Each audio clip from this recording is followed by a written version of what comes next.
ওকে, hello everyone. আমি মোহাম্মদ ওয়াদিব চৌধুরী। আজকে তোমাদের সাথে এসেছি এআইবি গাইডলাইন সেশন নিয়ে। তো আজকে তোমাদের যে কোনো কোয়েশ্চেন বা এআইবি অ্যাডমিশন রিলেটেড যে কোনো ধরনের কোয়ারিজগুলো আশা করি আজকে পূরণ করতে পারবো। সো তাড়াতাড়ি সবাই জয়েন হয়ে যায়। আমি কিছুক্ষণ অপেক্ষা করছি তোমাদের জয়েন হওয়ার সময় দিয়ে, এবং সবাই শেয়ার করে দিই যাতে সবাই জয়েন হতে পারি আর কি।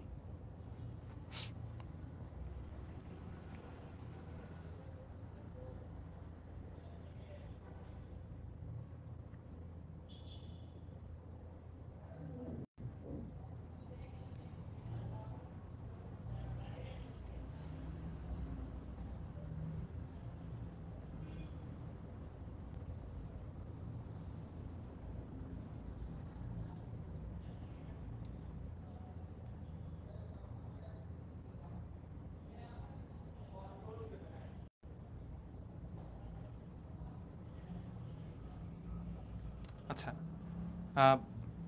AIB American International University admission গাইডলাইনটা তোমরা এতদিন যে গতানুগতিক প্রাইভেট ইউনিভার্সিটি অ্যাডমিশন টেস্ট বা হচ্ছে পাবলিক ইউনিভার্সিটি অ্যাডমিশন টেস্ট এগুলা একটু ভিন্ন। Specially private university admission test আর পাবলিক ইউনিভার্সিটি অ্যাডমিশন টেস্ট এগুলা একটু ডিফারেন্ট। ইন কেস অফ তোমার সামারি থাকে একটা প্রাইভেট ইউনিভার্সিটি অ্যাডমিশন টেস্ট, এবং হচ্ছে তোমার ক্রাইটেরিয়া সেক্টর, জাজমেন্ট সেক্টরগুলো অন্যান্য অ্যাডমিশন, বিশেষ করে প্রাইভেট অ্যাডমিশন জাজমেন্ট সিস্টেমটা একটু ডিফারেন্ট। সো আমরা হচ্ছে এআইবিতে বিভিন্ন ডিপার্টমেন্ট আছে, ডিপার্টমেন্ট ওয়াইজ এআইবির কোয়েশ্চেনগুলোও ডিফারেন্ট হয়, কোয়েশ্চেন প্যাটার্নটাও ডিফারেন্ট হয়। ইভেনচুয়ালি সেম টাইপের ইংলিশের ভার্বাল পোর্শন থেকে কোয়েশ্চেনগুলোও ডিপার্টমেন্ট টু ডিপার্টমেন্ট ভ্যারি করে, এবং ওই আর এবং হচ্ছে কোনটা কোন কাজে লাগবে আমরা থ্রু আউট দ্য সেশন হচ্ছে জানতে পারবো। এখন আমরা আগাই। প্রথমে দেখি যে এআইবিতে কয়টা ডিপার্টমেন্ট আছে। আমাদের হচ্ছে ফার্স্ট বা হচ্ছে faculty of arts and social sciences, তারপরে হচ্ছে FBA faculty of business administration, আর এফই ফ্যাকাল্টি অফ ইঞ্জিনিয়ারিং, আর faculty of health and life sciences, এখানে হচ্ছে আমাদের নতুন ডিপার্টমেন্ট ফার্মাসি অ্যাড হয়েছে, আর হচ্ছে faculty of science and technology FST, অর্থাৎ এই যে সিএসসি বা সাইবার সিকিউরিটি, এই ধরনের ডিপার্টমেন্টগুলো হচ্ছে এখানে এফএসটিতে আছে। এর পরবর্তীতে কিছু কমন কোয়ারিজ। অ্যাকচুয়ালি আমি গাইডলাইন সেশনটা বিলিভ করি যে তোমাদের ওভারঅল যে গাইডলাইনটা হওয়া উচিত একটা অ্যাডমিশন টেস্ট কীভাবে পড়বা এবং অ্যাকচুয়ালি কেন পড়বা এই জিনিসটার রিজন থেকেই গাইডলাইন্সটা অ্যাকচুয়ালি হওয়া উচিত। সো এআইইউবি অ্যাকচুয়ালি কী অফার করে, কোন জিনিসগুলো তুমি অ্যাডভান্টেজ হিসাবে দেখবা এবং কোন জিনিসগুলো ডিসঅ্যাডভান্টেজ হিসাবে দেখবা, এই জিনিসটা যদি ক্লিয়ার করতে পারে নিজের কাছে, তাহলে একটা অ্যাডমিশন টেস্টের জন্য প্রিপারেশন নেওয়াটা অনেক বেশি ইজিয়ার। টু বি অনেস্ট, এই পর্যায়ে এসে একটা অ্যাডমিশন ফেজে মোটিভেশন ধরে রাখা বা মোটিভেশন হাই রাখা ইটসেলফ অনেক বেশি টাফ, বা জিনিসটা অনেকেরই মেনটেন করতে খুব কষ্ট হয়। তো আমি বিশ্বাস করি যে তুমি একটা ইউনিভার্সিটির ইনস অ্যান্ড আউট সম্পর্কে জানলে ওই ইউনিভার্সিটির ফুল প্রিপারেশন বা ইউনিভার্সিটি নিয়ে তুমি কতটুকু সিরিয়াস থাকবা, কতটুকু এফোর্টস দিবা, এটা নিজের কাছে অনেক বেশি ক্লিয়ার হয়ে যায়। তো প্রথমত হালকা এআইইউবি নিয়ে বলি। এআইইউবির লোকেশন আশা করি সবাই জানো, তাও বলে রাখি, সেটা হচ্ছে তোমার সি ব্লক, বসুন্ধরা সি ব্লকের সাথে, অথবা হচ্ছে কুড়িল বিশ্ব রোড, এই জায়গায় অবস্থিত, বিশেষ করে যমুনা ফিউচার পার্কের মতো এই যে এরিয়াতে। সো লোকেশন ছাড়াও স্পেশালি যে জিনিসগুলো সবচেয়ে বেশি স্পেশাল এআইইউবি নিয়ে, সেটা হচ্ছে প্রথমত ফ্যাকাল্টি কোয়ালিটি অ্যান্ড হচ্ছে কাউন্সিলিং আওয়ার্স।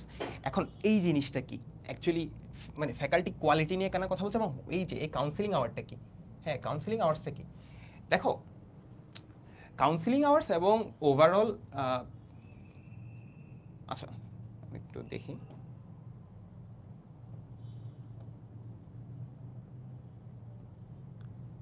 আচ্ছা এই যে কাউন্সিলিং আউট এবং ফ্যাকাল্টি কোয়ালিটি নিয়ে অ্যাকচুয়ালি কী কথা বলা হচ্ছে। একটা প্রাইভেট ইউনিভার্সিটি, আমরা এতদিন যে গতানুগতিক কলেজ বা হচ্ছে বিভিন্ন যে ইনস্টিটিউশনে ক্লাসগুলো করেছি, বিশেষ করে school college, most of the school কলেজে যে জিনিসটা হয় যে টিচাররা এসে আমাদেরকে হচ্ছে কিছু জিনিস শিখিয়ে যান, আমরা কোয়েশ্চেন করি, অ্যান্ড হচ্ছে আমাদের কোনো প্রবলেম থাকলে জেনারেলি আমরা সেটা অন্য কোনো সোর্স থেকে হচ্ছে জেনারেলি শিখে থাকি। সেটা কোচিং হতে পারে বা কোনো একটা স্পেশালাইজড জায়গা হতে পারে, আমরা হচ্ছে কোনো একটা টিউটরের মাধ্যমে হচ্ছে স্পেশালি জানতে থাকি, আমরা অ্যাডভান্স জিনিসপত্রগুলো সেখান থেকে ক্লিয়ার করতে থাকি। এখন এই অন্যান্য প্রাইভেট ইউনিভার্সিটি যেগুলো বাংলাদেশের A-tier প্রাইভেট ইউনিভার্সিটি, যেগুলো হচ্ছে হাই টিয়ার প্রাইভেট ইউনিভার্সিটি, এগুলাই এবং স্পেশালি সব A-tier ইউনিভার্সিটি অ্যাকচুয়ালি এটা অফারও করে না। AIUB স্পেশালি যে কাউন্সিলিং আওয়ার জিনিসটা অফার করে। একজন তুমি তোমার কোর্সে তুমি হচ্ছে কোর্স করছো, জাভার কোর্স বা অবজেক্ট ওরিয়েন্টেড প্রোগ্রামিংয়ের কোর্স, তো অবজেক্ট ওরিয়েন্টেড প্রোগ্রামিংয়ে তুমি হয়তো কোনো একটা ক্লাস মিস করেছো হতে পারে, দ্বিতীয়ত হচ্ছে ক্লাস করার মধ্যে হতে তুমি কোনো কিছু বুঝছো না, এরকম কিছু সিচুয়েশনে তুমি হচ্ছে কাউন্সিলিং আওয়ার্সটা অনেক বেশি কাজে লাগে।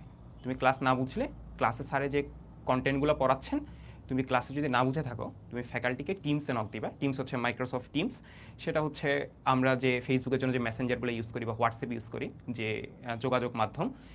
ওভারঅল কাউন্সিলিং আওয়ার মানে আমাদের মানে AIUBর জন্য তোমার টিচার টু স্টুডেন্ট যে কমিউনিকেশন মাধ্যমটা, সেটা হচ্ছে মাইক্রোসফট টিমস। এখানে আমাদের বিভিন্ন কোর্সের অ্যাসাইনমেন্ট মানে গ্রুপ থাকে, এই গ্রুপে হচ্ছে টিচাররা পোস্ট করে থাকেন যে কখন ক্লাসগুলো হবে বা হচ্ছে ক্লাস মিস গেলে মেকআপ ক্লাস কখন হবে, এবং কোনো ধরনের প্রবলেম থাকলে তোমরা ফ্যাকাল্টিদেরকে যে রিচ করবা যে sir I am having problem with that or this one or this topic. So faculty হচ্ছে ওনার ক্লাসের টাইমের মাঝখানে, ফ্যাকাল্টি বলতে অ্যাকচুয়ালি টিচার বুঝাচ্ছি, যে কোর্স ইনস্ট্রাক্টর যিনি থাকেন উনি তোমার ফ্যাকাল্টি।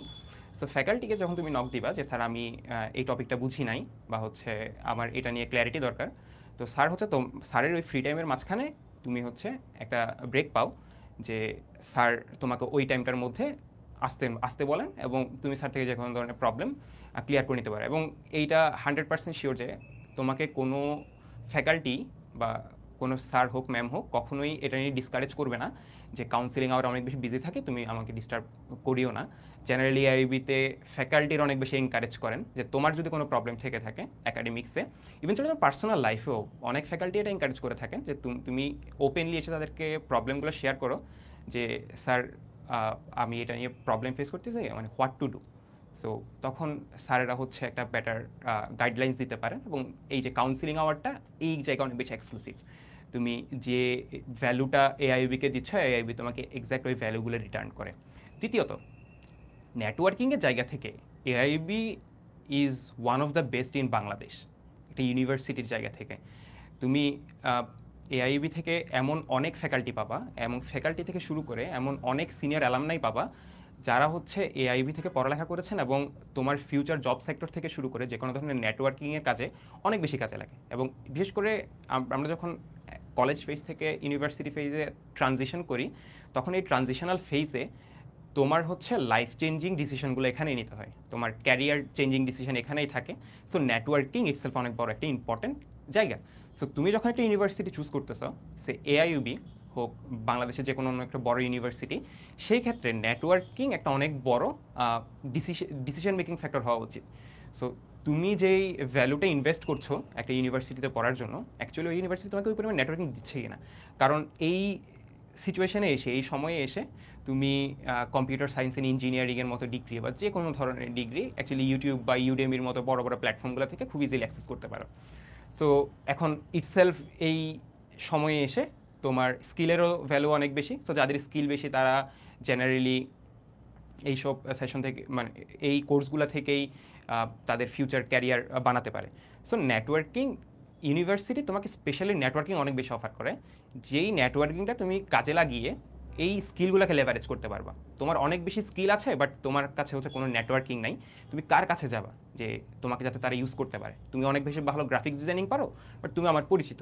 সো এই সব জায়গাগুলোতে যখন তোমার পরিচিত হও, আমি তোমাকে ওই ধরনের অপরচুনিটিসগুলো অ্যাকচুয়ালি প্রোভাইড করে থাকি যাতে তুমি নেটওয়ার্কিংটা গ্রো করতে পারো এবং মানে যাতে তুমি হচ্ছে তোমার এই গ্রাফিক্স ডিজাইনিং স্কিলগুলো কাজে লাগাতে পারো এবং তুমি তোমার যে এন্ড এইমটা একটা জব পাওয়া বা কোনো কিছু একটা স্টার্ট করা, এই স্টার্ট করার জন্য নেটওয়ার্কিংটা অনেক বেশি actually growth factor. So AIUB তুমি জাস্ট ওয়েবসাইটে ঢুকবা, অ্যালামনাই সেকশনে ঢুকবা অ্যান্ড দেখবা যে কত ধরনের অ্যালামনাই আছে এবং কত কত সিচুয়েশনে বাংলাদেশে যে লিডিং টেক ইন্ডাস্ট্রিজগুলো, যেহেতু আমি computer science and engineering student, so আমার হচ্ছে টেক ইন্ডাস্ট্রি নিয়ে একটু বেশি জানাশোনা।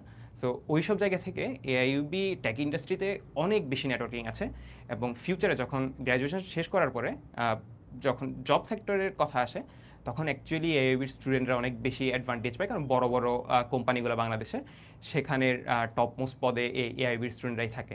সো ইউনিভার্সিটি চুজ করার ক্ষেত্রে অবশ্যই নেটওয়ার্কিং অনেক বড় একটা ফ্যাক্ট। তৃতীয়ত, ক্লাব অপরচুনিটিস। এটা গেল, নেটওয়ার্কিং গেল, অ্যান্ড ক্লাব অপরচুনিটিস অ্যাকচুয়ালি কী অফার করে। ক্লাব অপরচুনিটিস জিনিসটা অনেকের জন্য সাবজেক্টিভ। আমরা হয়তো এখন অনেকে এভাবে চিন্তা করি না যে অ্যাকচুয়ালি ক্লাব কেন ইম্পর্টেন্ট, বা একটা ইউনিভার্সিটিতে যাওয়ার ক্ষেত্রে কি আমার ভালো ক্লাব থাকাটা নেসেসারি কিনা। উত্তর হচ্ছে অবশ্যই অবশ্যই ইম্পর্টেন্ট। কারণ যারা স্পেশালি এআইইউবি বা যে কোনো একটা প্রাইভেট ইউনিভার্সিটিতে আসে, এই ধরনের এটিআর প্রাইভেট ইউনিভার্সিটিতে আসে, এই ধরনের হাই টিয়ার প্রাইভেট ইউনিভার্সিটিগুলোর ম্যাক্সিমাম স্টুডেন্টই অনেক বেশি হচ্ছে অ্যাম্বিশাস থাকে। তারা বাইরে গিয়ে পড়ালেখা করবে, তাদের হচ্ছে মাস্টার্সে তারা অমুক কান্ট্রি থেকে হচ্ছে মাস্টার্স করতে চায়, এবং যাতে হচ্ছে অপরচুনিটিসটা তারা ইজিলি গ্র্যাব করতে পারে।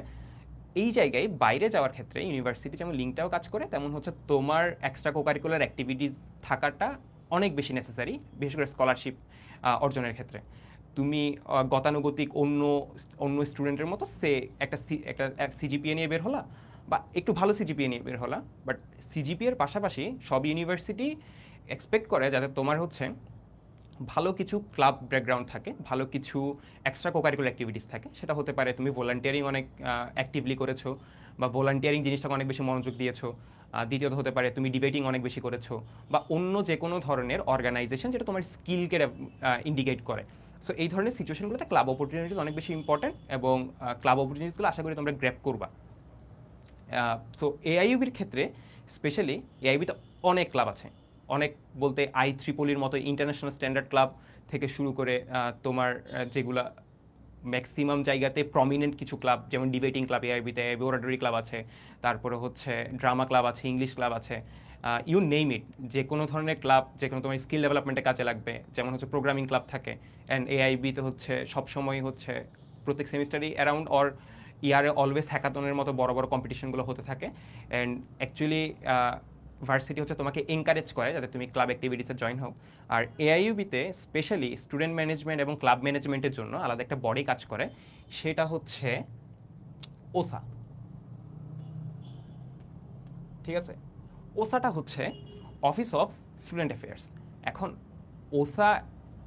ওসার ফাংশনটা কি? ওসা হচ্ছে ফ্যাকাল্টি থেকে শুরু করে সব স্টুডেন্টের ডিসিপ্লিনারি অ্যাকশন থেকে শুরু করে সব ধরনের চলাচল থেকে শুরু করে তারা কি ক্লাব অ্যাক্টিভিটিস করে এই ধরনের কিছু প্রোফাইলিং করে, এবং প্রোফাইলিং করে স্টুডেন্টদেরকে তারা জাজ করে, এবং যখন যে কোনো ধরনের ক্যাম্পাসের ডিসিপ্লিন বা ক্যাম্পাসের সৌন্দর্য রক্ষা, বা এই যে ওভারঅল কারো কোনো প্রবলেম বা এই ধরনের জিনিসগুলো ডিল করা নিয়ে, অর্থাৎ যত ধরনের পিয়ার টু পিয়ার কাজ আছে এগুলো ওসা হ্যান্ডেল করে, এবং ক্লাবও জেনারেলি ওসাই হ্যান্ডেল করে থাকে।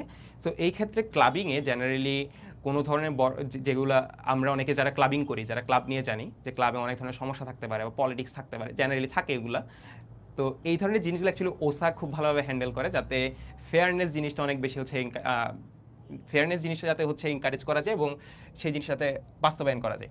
তারপরে ইউনিভার্সিটি এনভায়রনমেন্ট। আপনি অনেক কিছু ইনভেস্ট করেই একটা প্রাইভেট ইউনিভার্সিটিতে আসছেন, এবং যারা ক্লাসটা দেখছেন বা দেখবেন তাদের সবারই হচ্ছে খুব ক্লিয়ার একটা আইডিয়া আছে যে প্রাইভেট ইউনিভার্সিটি অ্যাকচুয়ালি অনেক বেশি কস্টলি। সোশ্যাল কনটেক্সটে অনেকের জন্য কস্টলি নাও হতে পারে, বাট সোশ্যাল কনটেক্সটে যেহেতু কস্টলি, আপনি ট্রাই করবেন, আপনি চাইবেন যে ইউনিভার্সিটি যাতে আপনাকে হচ্ছে সব জায়গা থেকেই আউটপুটটা দেয়, আপনার ফিউচারের জায়গা থেকে আউটপুট হোক, বা আপনি 4 বছর যে ইউনিভার্সিটি থেকে কাটাচ্ছেন ওই ইউনিভার্সিটির এনভায়রনমেন্টটা যাতে হচ্ছে সবসময় সুদিং থাকে, বা আপনাকে হচ্ছে ওই যাতে কমপ্লিট আউটপুটটা ইউনিভার্সিটি দিতে পারে। সো ইউনিভার্সিটি এনভায়রনমেন্ট অ্যাটলিস্ট আমার জন্য অনেক বেশি ম্যাটার করতো। সো ইউনিভার্সিটি একটা ডেডিকেটেড ক্যাম্পাস থাকা আমার জন্য ইম্পর্টেন্ট ছিল। যখন আমি এআইইউবি ডিসাইড করছিলাম যে should I go for AIUB or not, তখন ইউনিভার্সিটি এনভায়রনমেন্টটা আমি সবসময় চেক করেছিলাম, ইউটিউবে হোক বা তোমরা যে কোনো জায়গায় এআইইউবির ওভারঅল যে ক্যাম্পাস আছে ক্যাম্পাসটা নিয়ে একটু ঘাটাঘাটি করতে পারো। সো ক্যাম্পাস হচ্ছে অনেক সুন্দর, তোমার হচ্ছে অনেকগুলো হচ্ছে বিল্ডিং আছে, যেমন ডি বিল্ডিং স্পেশালি এফই এবং হচ্ছে এফএসটি স্টুডেন্টদের জন্য। সো এবং হচ্ছে অ্যানেক্সের বিল্ডিং আছে কিছু, অ্যানেক্স 1 থেকে 9 পর্যন্ত, অ্যান্ড হচ্ছে আমাদের বড় ফিল্ড আছে, অ্যান্ড তুমি সেটা দেখতে পারো। অবশ্যই আমি যেটা সবসময় এনকারেজ করি যে কোনো ইউনিভার্সিটির ক্ষেত্রে তুমি যাই করো না কেন, এই যে চেকলিস্টে আমি যে জিনিসগুলো দিলাম এই সব কিছুই জানা ইম্পর্টেন্ট। এবং আমি তোমাদের অ্যাসিওর করছি এনভায়রনমেন্টের জায়গা থেকে এআইইউবি কখনো তোমাকে হচ্ছে ডিসঅ্যাপয়েন্ট করবে না। AIUB is one of the best university, মানে in terms of university environment. So এখন একটা জিনিস আছে, সেটা হচ্ছে এনভায়রনমেন্টটা actually person to person depend করে যে সে কোন ধরনের এনভায়রনমেন্ট চাই।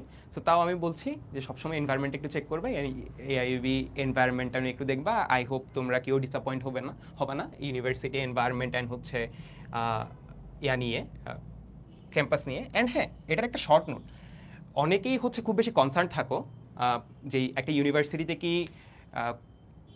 পলিটিক্সের মতো জিনিসগুলো কি ইনভলভ কিনা। আমি জিনিসগুলো খুব ফ্র্যাঙ্কলি বলছি, কারণ তোমরা জিনিসগুলোকে আশা করি ওভাবে দেখো, সিরিয়াসলি দেখো একটা ক্যাম্পাসে কি কোনো পার্সিয়ালিটি আছে কি না, বা র্যাগিংয়ের ইস্যুগুলো আছে কি না। তোমরা জানো যে রিসেন্টলি কিছু সিচুয়েশনের পর থেকে এসব জিনিস অনেক কম, বাট এআইইউবিতে কখনোই এসব জিনিস ছিল না। এআইইউবি হচ্ছে সবসময় এই যে ওসার কথা বললাম, ওসাটা এখনও লেখা আছে একটা কারণ ওসা একটা আমাদের ইউনিভার্সিটিতে স্পেশালি কোনো ধরনের পলিটিক্স এবং কোনো ধরনের র্যাগিং এবং হচ্ছে কোনো ধরনের যাতে কেউ ডিসক্রিমিনেশনের শিকার না হয় এই জিনিসটা সবসময় এনকারেজ করে থাকে। সো ইউনিভার্সিটি জায়গা থেকে তোমার সেফটির জায়গা থেকে ইউনিভার্সিটি সবসময় তোমার জন্য সেফ থাকবে, এবং আশা করি কোনো প্রবলেম ফেস করবে না যদি তুমি এআইইউবি চুজ করো এবং এআইইউবিতে সামনে গিয়ে ভর্তি হও। তারপরে স্কলারশিপ পলিসি অনেকেরই হচ্ছে ইম্পর্ট্যান্ট একটা কনসার্ন থাকে, স্কলারশিপ পলিসিটা কেমন হবে। স্কলারশিপ কি অ্যাকচুয়ালি আমরা অ্যাডমিশনের উপর বেস করে দিব, নাকি হচ্ছে আমার রেজাল্টের উপর বেস করা হবে, নাকি হচ্ছে লাস্টে গিয়ে আমাদের আরেকটা পরীক্ষা নেওয়া হবে। স্কলারশিপ পলিসি সবসময়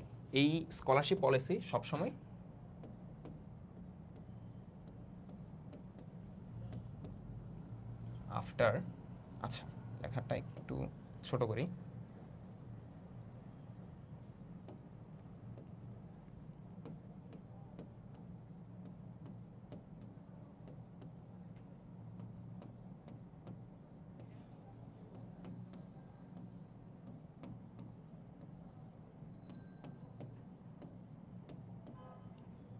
ঠিক আছে, আফটার অ্যাডমিশন টেস্ট এআইইউবির ক্ষেত্রে। আর স্কলারশিপ এক্সামটা দিতে হলে তোমাকে অবশ্যই এসএসসি এইচএসসিতে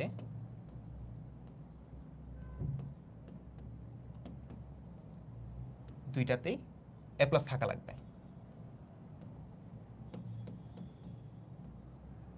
এটা হচ্ছে মেরিট বেস স্কলারশিপ, মানে তার মানে এই না যে যাদের এসএসসি এবং এইচএসসিতে জিপিএ 5 নেই তারা হচ্ছে স্কলারশিপ অ্যাকচুয়ালি অ্যাভেল করতে পারবে না, এটা এমন না। এইটা জাস্ট হচ্ছে মেরিট বেস স্কলারশিপের ক্ষেত্রে লিখে রাখি।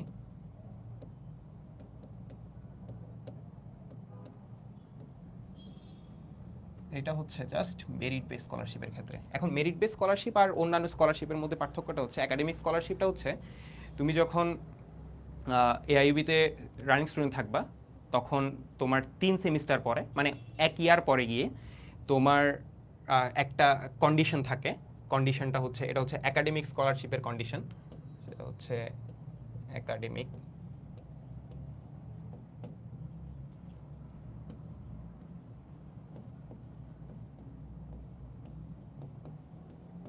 আচ্ছা একাডেমিক স্কলারশিপের কন্ডিশনটা হচ্ছে 3 সেমিস্টারে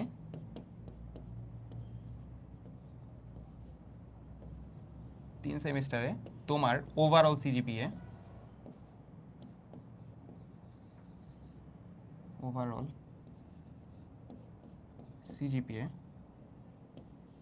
3.75 হতে হবে।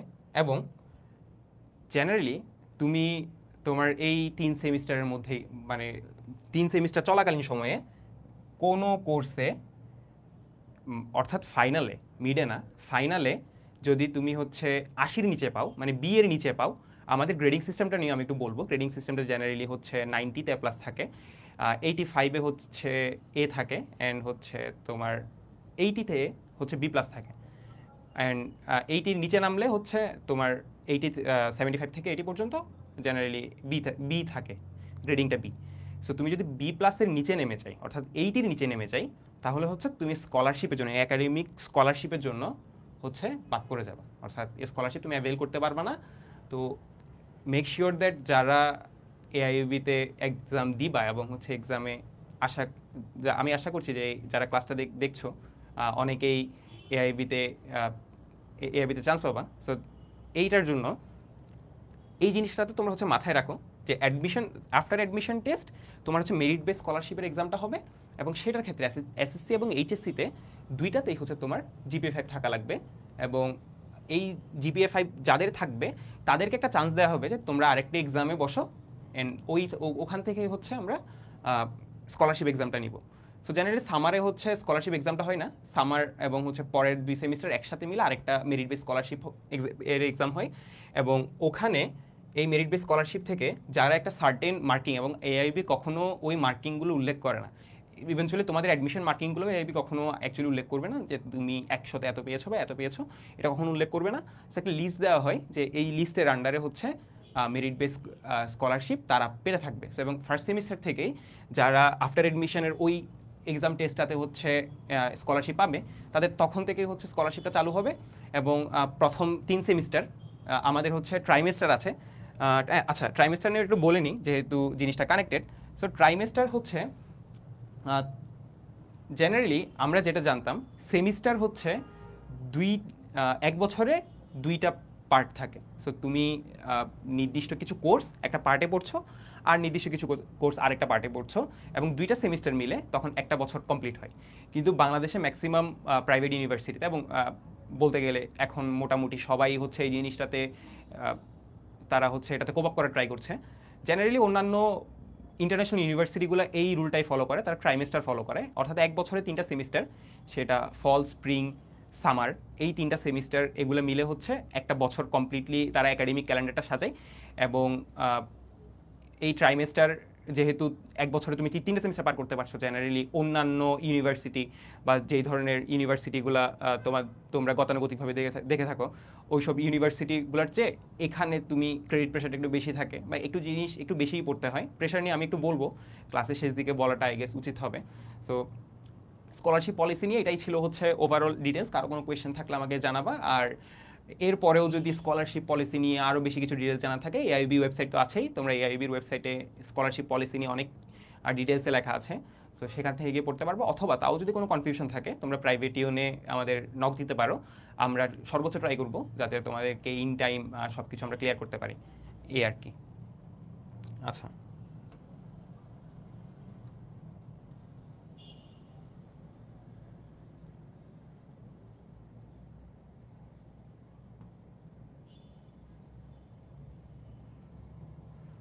আচ্ছা, সো স্কলারশিপ পলিসি নিয়ে বলা হয়েছে।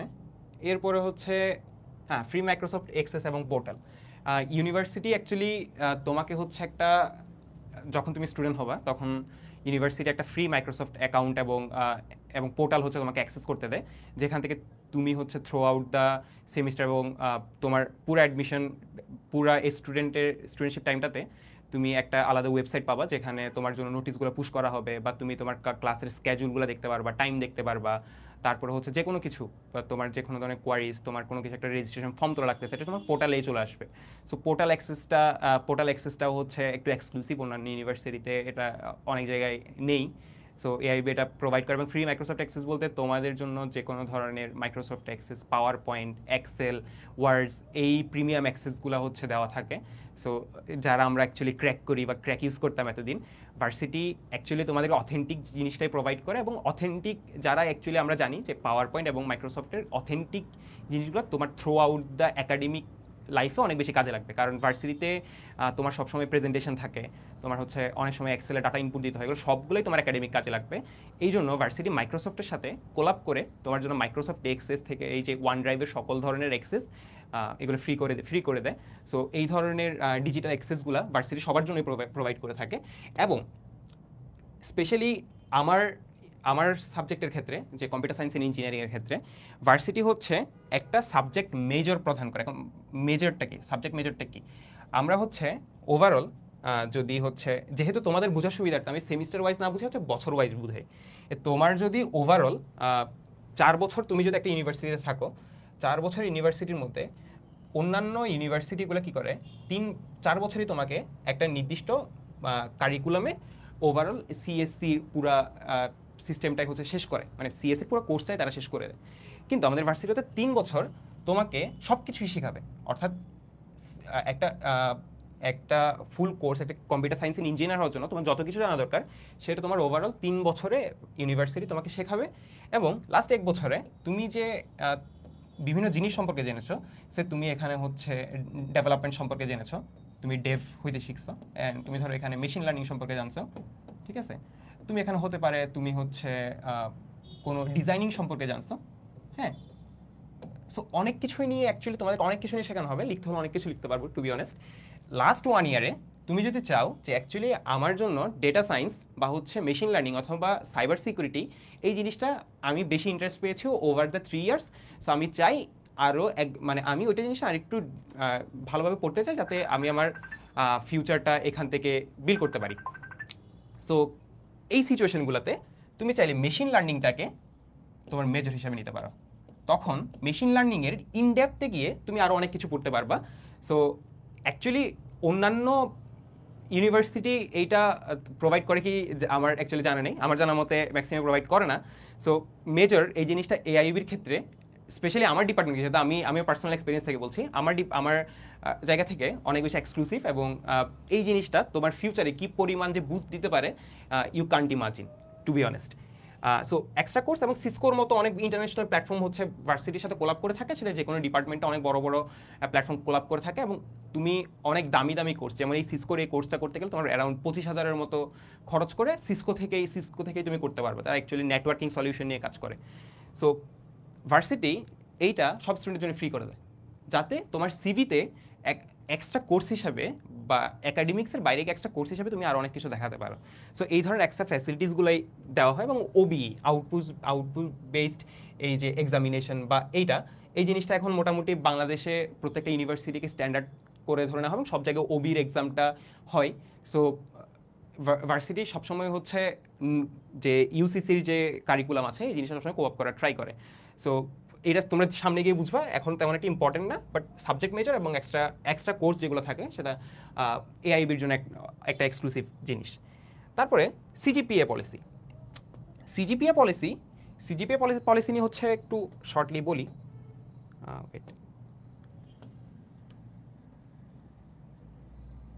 সিজিপিএ পলিসিটা হচ্ছে একটু আগেই বলেছি, হয়তো অনেকে খেয়াল করেছো, সেটা হচ্ছে তোমার 90-তে অর্থাৎ 100-এ এক্সাম হলে, 100-এ আমাদের এক্সাম যদি টোটাল 100-এ হয় একটা ওভারঅল সেমিস্টারে, তোমার 90-তে থাকে জেনারেলি এ প্লাস, মানে 90+ থেকে 90+ থেকে এ প্লাস থাকবে। তারপরে 85 থেকে 90 এর মধ্যে এ, তার মানে এইটার গ্রেড হচ্ছে 4 পয়েন্ট, এটা হচ্ছে 3.75। তারপরে হচ্ছে তোমার 80 থেকে 85 পর্যন্ত তোমার বি প্লাস, মানে 3.5। তারপরে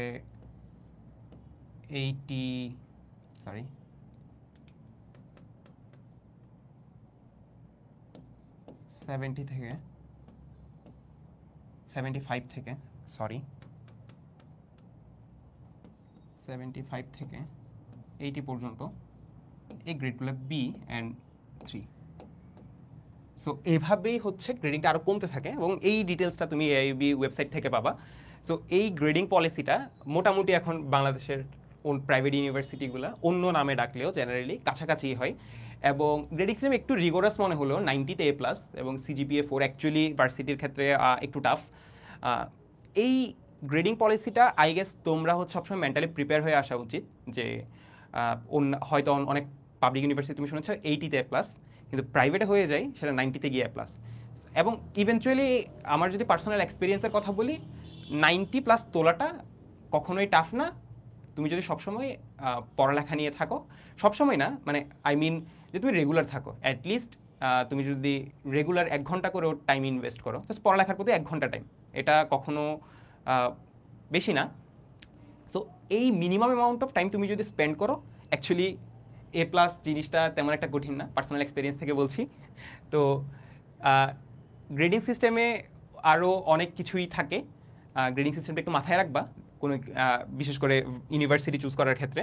এবং সত্যি জিনিসটা আমাকে ভরসা করতে পারো যে তুমি যদি মেরিটোরিয়াস থাকো, রেগুলার পড়াশোনা কন্টিনিউ করো, তোমার এই গ্রেডিং সিস্টেম 90-তে প্লাস বা হচ্ছে এই 5-এর আন্ডারে যে এত বেশি সিজিপিএ ফল করে, এই জিনিসটা অ্যাকচুয়ালি তেমন ক্রুশাল কোনো ফ্যাক্টর না, তুমি যদি অবশ্যই তুমি যদি পড়ালেখায় রেগুলার থাকতে পারো।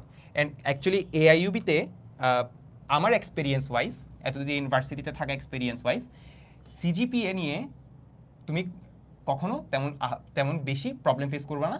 অবশ্য কিছু কিছু এক্সেপশন কেসে, বাট মোস্ট অফ দ্য কেসে তুমি পড়ালেখা করলে অবশ্যই তুমি রিওয়ার্ডেড হবা সিজিপিএ নিয়ে। আর আজ জিনিসটা শেষ করি, আমরা মেইন আমাদের গাইডলাইনে যাব।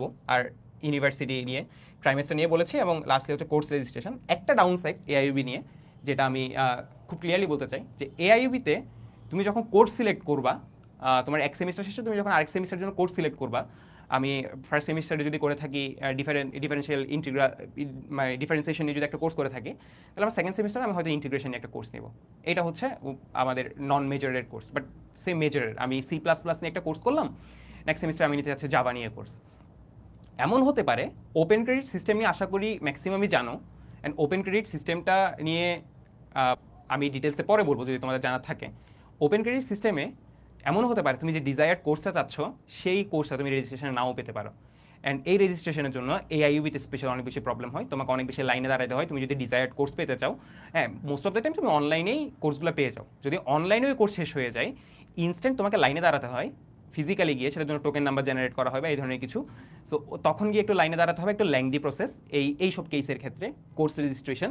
সো এইটা একটা ডাউন সাইড এআইইউবির। এবং অবশ্যই পরে গিয়ে এই জিনিসটা যাতে মনে থাকে যে তুমি অ্যাকচুয়ালি সব কিছু জেনে আসছো এআইইউবিতে। কারণ কোর্স রেজিস্ট্রেশন ইটসেলফ তেমন বড় কোনো প্রবলেম না একটা ভার্সিটি ডিসাইড করা বা হচ্ছে বাদ দেওয়ার ক্ষেত্রে। বাট তাও আমার বিশ্বাস যে একটা ইউনিভার্সিটি চুজ করার ক্ষেত্রে তোমার প্রত্যেকটা জিনিস অ্যাকচুয়ালি কনসিডার করা দরকার। সো কোর্স রেজিস্ট্রেশন ইটসেলফ একটা ফ্যাক্ট, নেগেটিভ সাইডের আমার সাইড থেকে negative side. But then again varsity কাজ করছে যাতে এই জিনিসটা খুব ইজিলি অ্যাড্রেস করা যায়, কোর্স যাতে আর একটু বেশি অ্যাভেলেবেল করা যায়। তার মানে এই না যে তুমি অ্যাকচুয়ালি 15 ক্রেডিট চাচ্ছ, তুমি 15 ক্রেডিট পাবা না। ভার্সিটি অলওয়েজ তোমাকে হচ্ছে ব্যবস্থাটা করে দিবে, তুমি যত ক্রেডিট চাও অত ক্রেডিট যাতে তোমাকে দেওয়া যায়, এই জিনিসটা ভার্সিটি করার সবসময় ইউনিভার্সিটি ট্রাই করবে যাতে তুমি এটা তারা এনশিওর করতে পারে।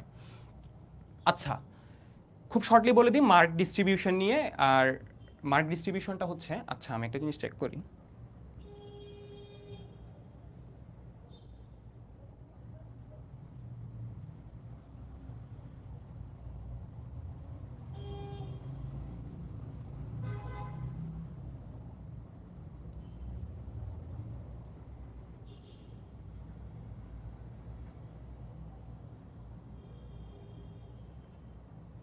আচ্ছা,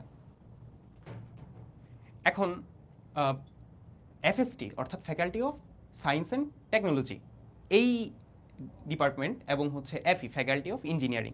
জেনারেলি ফ্যাকাল্টি অফ ইঞ্জিনিয়ারিং আমরা আইপি, ট্রিপলি এই ধরনের সাবজেক্টগুলো, এবং এফএসটিতে তোমার যে ধরনের টেকনোলজিক্যাল সাইটগুলো, সে তোমার হচ্ছে কম্পিউটার সায়েন্স অ্যান্ড ইঞ্জিনিয়ারিং, তারপরে হচ্ছে ডাটা সায়েন্স, তারপর সাইবার সিকিউরিটি, এই সাবজেক্টগুলো এফএসটি এই দুইটা সাবজেক্টের মধ্যে পড়ে। এবং জেনারেলি প্রিপারেশনটাও সেম। আমরা 3 সেকশনে কোয়েশ্চেন পাবো, সেকশন এ, সেকশন বি, সেকশন সি। 3টা সেকশনে যে কোয়েশ্চেনগুলো পাবো, সেকশন এ এর মধ্যে শর্ট এসে রাইটিংয়ে একটা শর্ট এসে রাইটিং থাকবে। এসে রাইটিং নিয়ে আমরা একটু ডিটেলস ডিসকাস করব এবং ওয়েগুলো বলে দিব যাতে তোমরা বেস্ট এসেটা লিখতে পারো। সো এসে রাইটিং নিয়ে ডিটেলসে বলা হবে। ভার্বাল সেকশন মানে হচ্ছে তোমার ইংলিশ পার্টটা, যেখানে গ্রামার পার্ট চেক করা হবে, বা তোমার এই যে ওভারঅল ইংলিশ ফ্লুয়েন্সি বা ইংলিশের উপর দক্ষতা, এই জিনিসগুলো টেস্ট করা হবে ভার্বাল পার্টে। ভার্বাল পার্ট থেকে 25টা কোয়েশ্চেন থাকবে। আচ্ছা, এখানে একটু ভুল আসছে, সেটা হচ্ছে 25টা কোয়েশ্চেন থাকবে, 25টা 25x2, মানে প্রত্যেক কোয়েশ্চেন 2 মার্ক করে থাকবে। ওভারঅল মার্কিং থাকবে তোমার 50। ওকে, তারপরে কোয়ান্টিটিভ সেকশন মানে হচ্ছে তোমার এই কোয়ান্টিটিভ সেকশনে 2টা পোর্শন থেকে কোয়েশ্চেন থাকবে।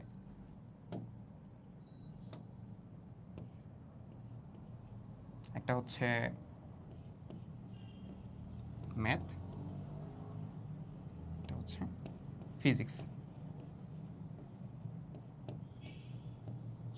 হ্যাঁ, সো ম্যাথ অ্যান্ড ফিজিক্স থেকে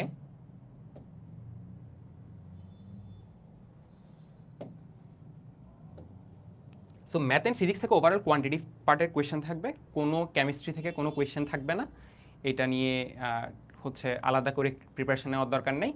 আর ম্যাথ থেকে ম্যাথ পোর্শন থেকে এবং ফিজিক্স পোর্শন থেকে অ্যাকচুয়ালি স্পেসিফাই করা থাকে না যে এই যে কোয়ান্টিটিভ পার্ট থেকে ওভারঅল যে 25টা কোয়েশ্চেন থাকে, এবং 25টা কোয়েশ্চেন, প্রত্যেকটা কোয়েশ্চেনের মান থাকে 2, ওভারঅল 50 মার্কসের কোয়েশ্চেন থাকবে।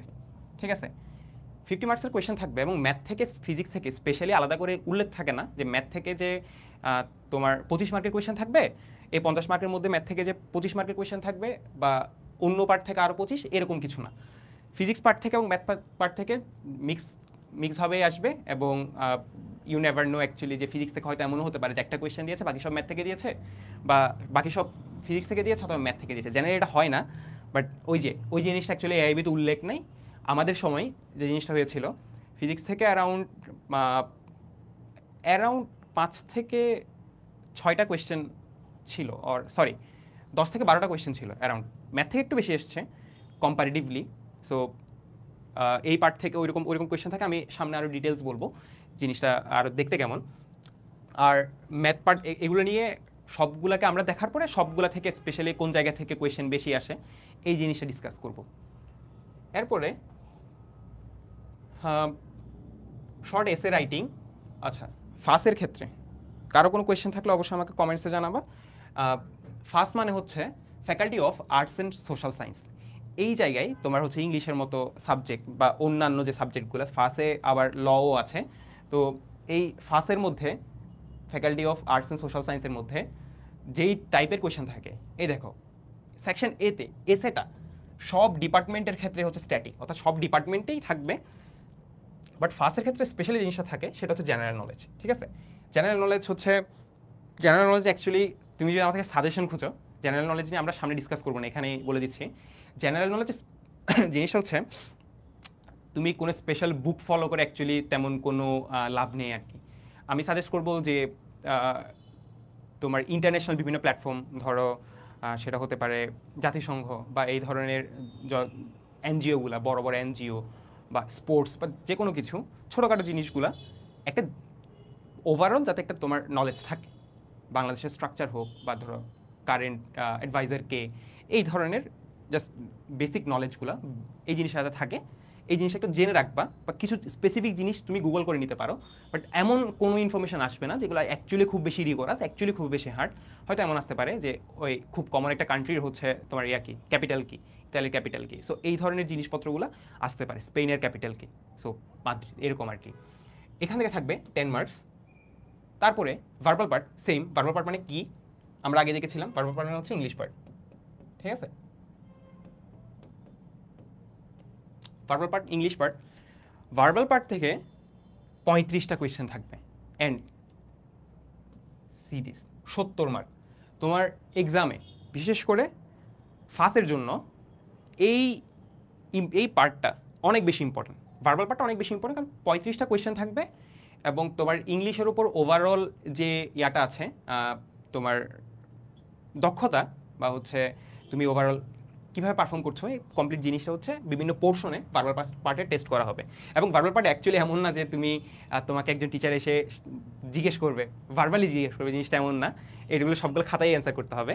অ্যান্ড কোয়ান্টিটিভ পার্টে হচ্ছে কোয়েশ্চেন থাকবে 10টা। এবং ওই যে এখানে স্পেশালি ইয়ার ক্ষেত্রে, ফার্স্টের ক্ষেত্রে তোমাদের ম্যাথ তো স্বাভাবিক, ইয়ার কোয়েশ্চেন আসবে না। এইচএসসির কোনো হায়ার ম্যাথ থেকে এটার কোনো কোয়েশ্চেন আসবে না। এগুলো কোনো জেনারেল ম্যাথ থেকে থাকে, যেগুলো হচ্ছে ক্লাস 9-10 স্ট্যান্ডার্ড এবং হচ্ছে সাবজেক্ট রিলেটেড, যেগুলো জেনারেল ম্যাথে আমরা লাভ ক্ষতির যে হিসাবগুলো, এগুলো মোস্ট অফ দ্য টাইম সব জায়গায় স্ট্যাটিক, আমরা এটা হচ্ছে সামনে দেখব। বাট এখানে সব সময় জেনারেল ম্যাথ থেকেই আসবে। অ্যান্ড হচ্ছে ওই জেনারেল ম্যাথের পোর্শনগুলো আমরা সামনে আরেকটু ডিসকাস করবো। অ্যান্ড হ্যাঁ, আমরা ফার্স্ট স্লাইডে যে জিনিসটা আমি স্কিপ করেছি, সেটা হচ্ছে answering this section is mandatory. এটা বলতে এই যে শর্ট এসে রাইটিং, এখানে তোমরা দেখতে পাচ্ছ যে 50+50 তোমার হচ্ছে টোটাল 100 মার্কসের এক্সাম, এবং টাইম থাকবে 100 মিনিটস, সরি কোনায় লিখছি, বাট টাইম থাকবে 100 মিনিটস। সো 100 মিনিটসে তুমি 100 মার্কসের এক্সাম কমপ্লিট করছো, বাট এইটার কোনো মার্কিং উল্লেখ নেই। কেন? কারণ এই এসে রাইটিংটা সবচেয়ে ইম্পর্টেন্ট অ্যাকচুয়ালি এক্সামের জন্য, এবং এইটা তোমার ভাইবা বোর্ড যখন তুমি ফার্স্ট ফেজে টিকবা, আমাদের ফেজ দুইটা থাকে, একটা হচ্ছে রিটেন পার্টে হচ্ছে এই যে 100 মার্কসের এক্সাম হবে 100 মিনিটে, সেই পার্ট থেকে আর বাকি পার্টটা তুমি যদি এই পোর্শনগুলো দিয়ে এক্সামে ভালো করতে পারো এবং তুমি যদি সিলেক্টেড হও ওই শর্ট লিস্টেডের মধ্যে, তোমার হচ্ছে তোমাকে ইয়ার জন্য কল করা হবে, ভাইবার জন্য কল করা হবে, এবং ভাইবা বোর্ডে তোমার এসে রাইটিং স্কিল নিয়ে তারা ইভ্যালুয়েট করবে। সেটা অন্য সব ডিপার্টমেন্টের ক্ষেত্রেও সেম। এই যে দেখো শর্ট এসে রাইটিং কোনো মার্কস উল্লেখ নেই, এবং এই ক্ষেত্রে 20+10 30, 30+70 ইজ ইকুয়াল টু 100, টোটাল 100 মার্কসের এক্সাম, এবং টাইম হচ্ছে 100 মিনিটস। ঠিক আছে, পোর্টালে তোমার হচ্ছে এই জিনিসটা আপাততভাবে টাইম উল্লেখ আছে, বাট সবাই হচ্ছে স্যাম্পল কোয়েশ্চেন কেমন চেক করবে এটা আমি সামনে জানাবো। সো এইভাবে করে হচ্ছে ফার্স্টের কোয়েশ্চেনগুলো ডিফাইন করা থাকবে। এরপরে হচ্ছে ল ডিপার্টমেন্ট হচ্ছে ফার্স্টের আন্ডারে পড়ে, বাট সেম জিনিসটাই দেখো আমরা আবার কি দেখতে পাচ্ছি, সেকশনে সব জায়গায় সেম, কোনো মার্কস উল্লেখ নেই। সেই জিনিসটা কোথায় যাবে? Viva board will evaluate this এসে। তারপরে জেনারেল নলেজ আগে ছিল 5টা, বাট এর ক্ষেত্রে জেনারেল নলেজ 20টা, এবং এর জন্য জেনারেল নলেজের প্রস্তুতিটা একটু ডিফারেন্ট হতে হবে। কারণ তুমি দেখো জেনারেল নলেজ এই পোর্শন ওকে, এই জিনিসগুলো কাইন্ড অফ হচ্ছে জেনারেল এর মধ্যেই পড়ে, মানে বাংলাদেশি এবং ইন্টারন্যাশনাল ল। এই জিনিসগুলো যেমন জানতে হবে, তোমার অন্যান্য প্রস্তুতিগুলো, অন্যান্য জেনারেল নলেজের জন্য যে প্রস্তুতিটা সেটাও রাখতে হবে। সো এখানে স্পেসিফাই করা, এবং এই পোর্শনটা এর জন্য অনেক বেশি ইম্পর্টেন্ট, বাংলাদেশি এবং ইন্টারন্যাশনাল ল। এখান থেকে আপনাদের 50 মার্কের কোয়েশ্চেন থাকবে, আমরা দেখতে পাচ্ছি 50 মার্কের কোয়েশ্চেন থাকবে। বাংলাদেশে 500 লিখে দিয়েছি। সো 50 মার্কের কোয়েশ্চেন থাকবে, যেখানের মধ্যে বাংলাদেশ ল থেকে কোয়েশ্চেন থাকবে 30টা, এবং মান থাকবে 1 করে। ইন্টারন্যাশনাল ল থেকে কোয়েশ্চেন থাকবে 20টা, যেটার মান থাকবে 1 করে। সেখানে 30, এখানে 20। ওভারঅল লস থেকে কোয়েশ্চেন থাকবে 50টা। জেনারেল ইংলিশ থেকে কোয়েশ্চেন থাকবে 30টা, এবং 30টা সবগুলাই 1 করে করে, এখানে মার্কিং 30। আর জেনারেল নলেজ 10টা কোয়েশ্চেন থাকবে, সেখান থেকে হচ্ছে 2টা করে করে অ্যান্সার করতে হবে, 2 মার্ক করে করে।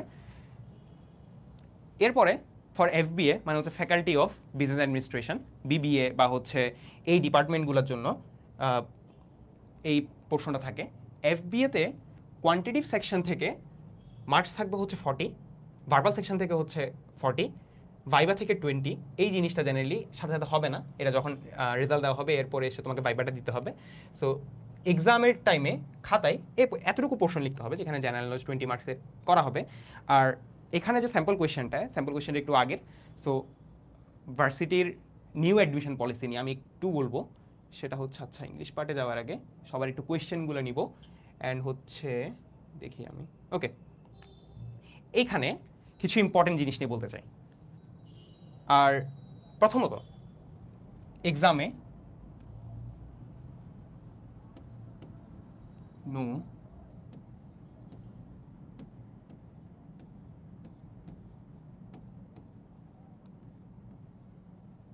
no calculator allowed.